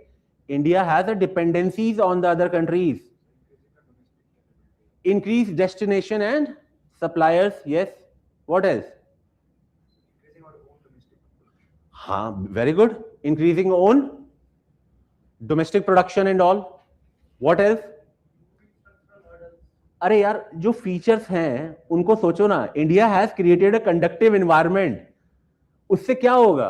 Domestic capacity increase होगी, investment आएगी, right? So it will act as a hedging. How it will act as a hedging? Because it will reduce the dependency on the other countries. But government burden reduces, yes. As far as de-risking is concerned, de-risking does not means decoupling. ये चीज ध्यान में रखना. De-risking doesn't means decoupling. मतलब हम लोग decoupled नहीं हो रहे हैं. हम लोग डीकपल्ड नहीं हो रहे हैं. डीकपल्ड का मतलब India already have the relationship with Russia, relationship with France, है कि नहीं है? रशिया के साथ कौन सा न्यूक्लियर पावर प्लांट चल रहा है? फ्रांस के साथ क्या चल रहा है? Jaitapur.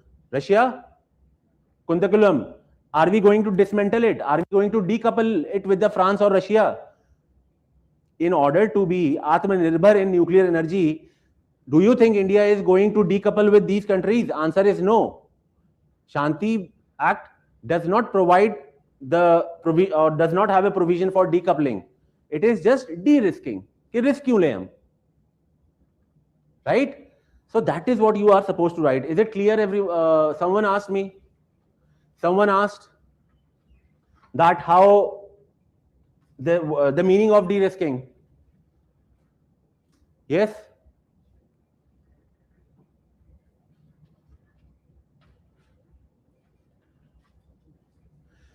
So it means complementary, yes, we can say. And finally, we are going to talk about the challenges. अब आपने environment तो create कर दिया है. Now what? What do you think? What was the challenges India could face? Yes, private investment का issue आ जाएगा. Second,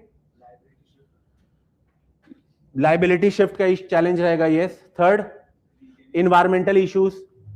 fourth, regaining trust from foreign players. ठीक है. Fifth, society social point of view से, हाँ, behavioural aspect, yes, long gestation period, high infrastructure cost, very good. ये cyber security threat, right. कहीं ना कहीं अब कुंदकुलम में क्या हो रहा था, सोशल प्रोटेस्ट हो रहा था कि नहीं हो रहा था, तो उनका भी तो बिहेवियर चेंज करना पड़ेगा कि भैया अलाउ करो अब तो, है ना. So this is how we have to think about the, yes, technological, what, inadequacy is not the right word. Technological alienation, or there is one term I just forgot. Just let me, I think I have written it, included in the slide. No, technological alienation, because sometimes what happens when there is geopolitical, geoeconomic disruptions, right? Then due to all this, like like the war or the crisis, countries stop sharing the technology itself. हाँ, तो take transfer पे कहीं ना कहीं problem होती है. There is a keyword, I think I have used it somewhere.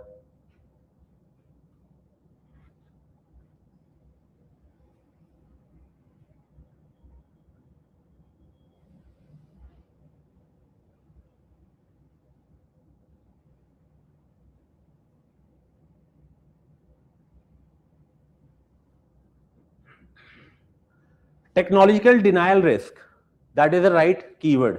Technological denial risk, right? That geopolitical shift may trigger technological denial scenarios. India has faced this before also. Technological denial का मतलब countries will deny, you never know. कल को if the Ukraine-Russia war get intense and Russia wants India's support, obviously India is not going to take a stand on this, right? Because India has nothing to gain from it. So Russia any time can deny from this कि भाई हम लोग नहीं भेज, अब technology भी नहीं share करेंगे, जाओ. So it's a technological denial scenarios which is always a threat for India, right? Yes. Sir, do we need to highlight this China spending civil nuclear footprint? Where do we highlight this part? Which part? Which part? China's spending civilian nuclear footprint. China part. हाँ, problem. That is a problem because China has a target of, what is the target? China का क्या target है?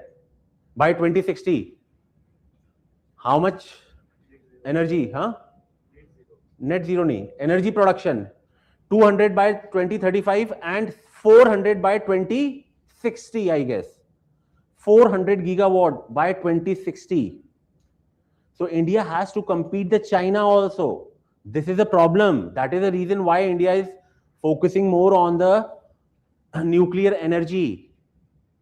So that will go in the problem. China has 55, I think, reactors, right? So that is a problem. So I think you have got it finally. Way forward we can talk about the fast track Jaitapur and Kovada within 24 months, launch SMR, explode, small modular reactor, export diplomacy, push for NSG membership. Because if India will not have the NSG membership, then it will be difficult to involve in the nuclear procurement and all. Then integrate nuclear and green hydrogen strategy, right? And you can use the examples like through green hydrogen mission. You can include those examples as well. 3-stage program, okay. Then create sovereign nuclear financing mechanism. जैसे हमारे पास sovereign green climate financing थी. We can also talk about the sovereign nuclear financing mechanism. Then nuclear diplomacy as Indo-Pacific strategy, right? So this is how you can frame the entire answer. And one thing is very important, that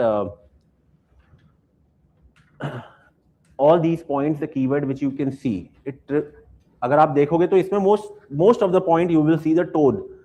international relation के point of view से हम लोगों ने ये चीज देखी है. तो कीवर्ड्स पे फोकस करो, otherwise it will be difficult to score the good marks.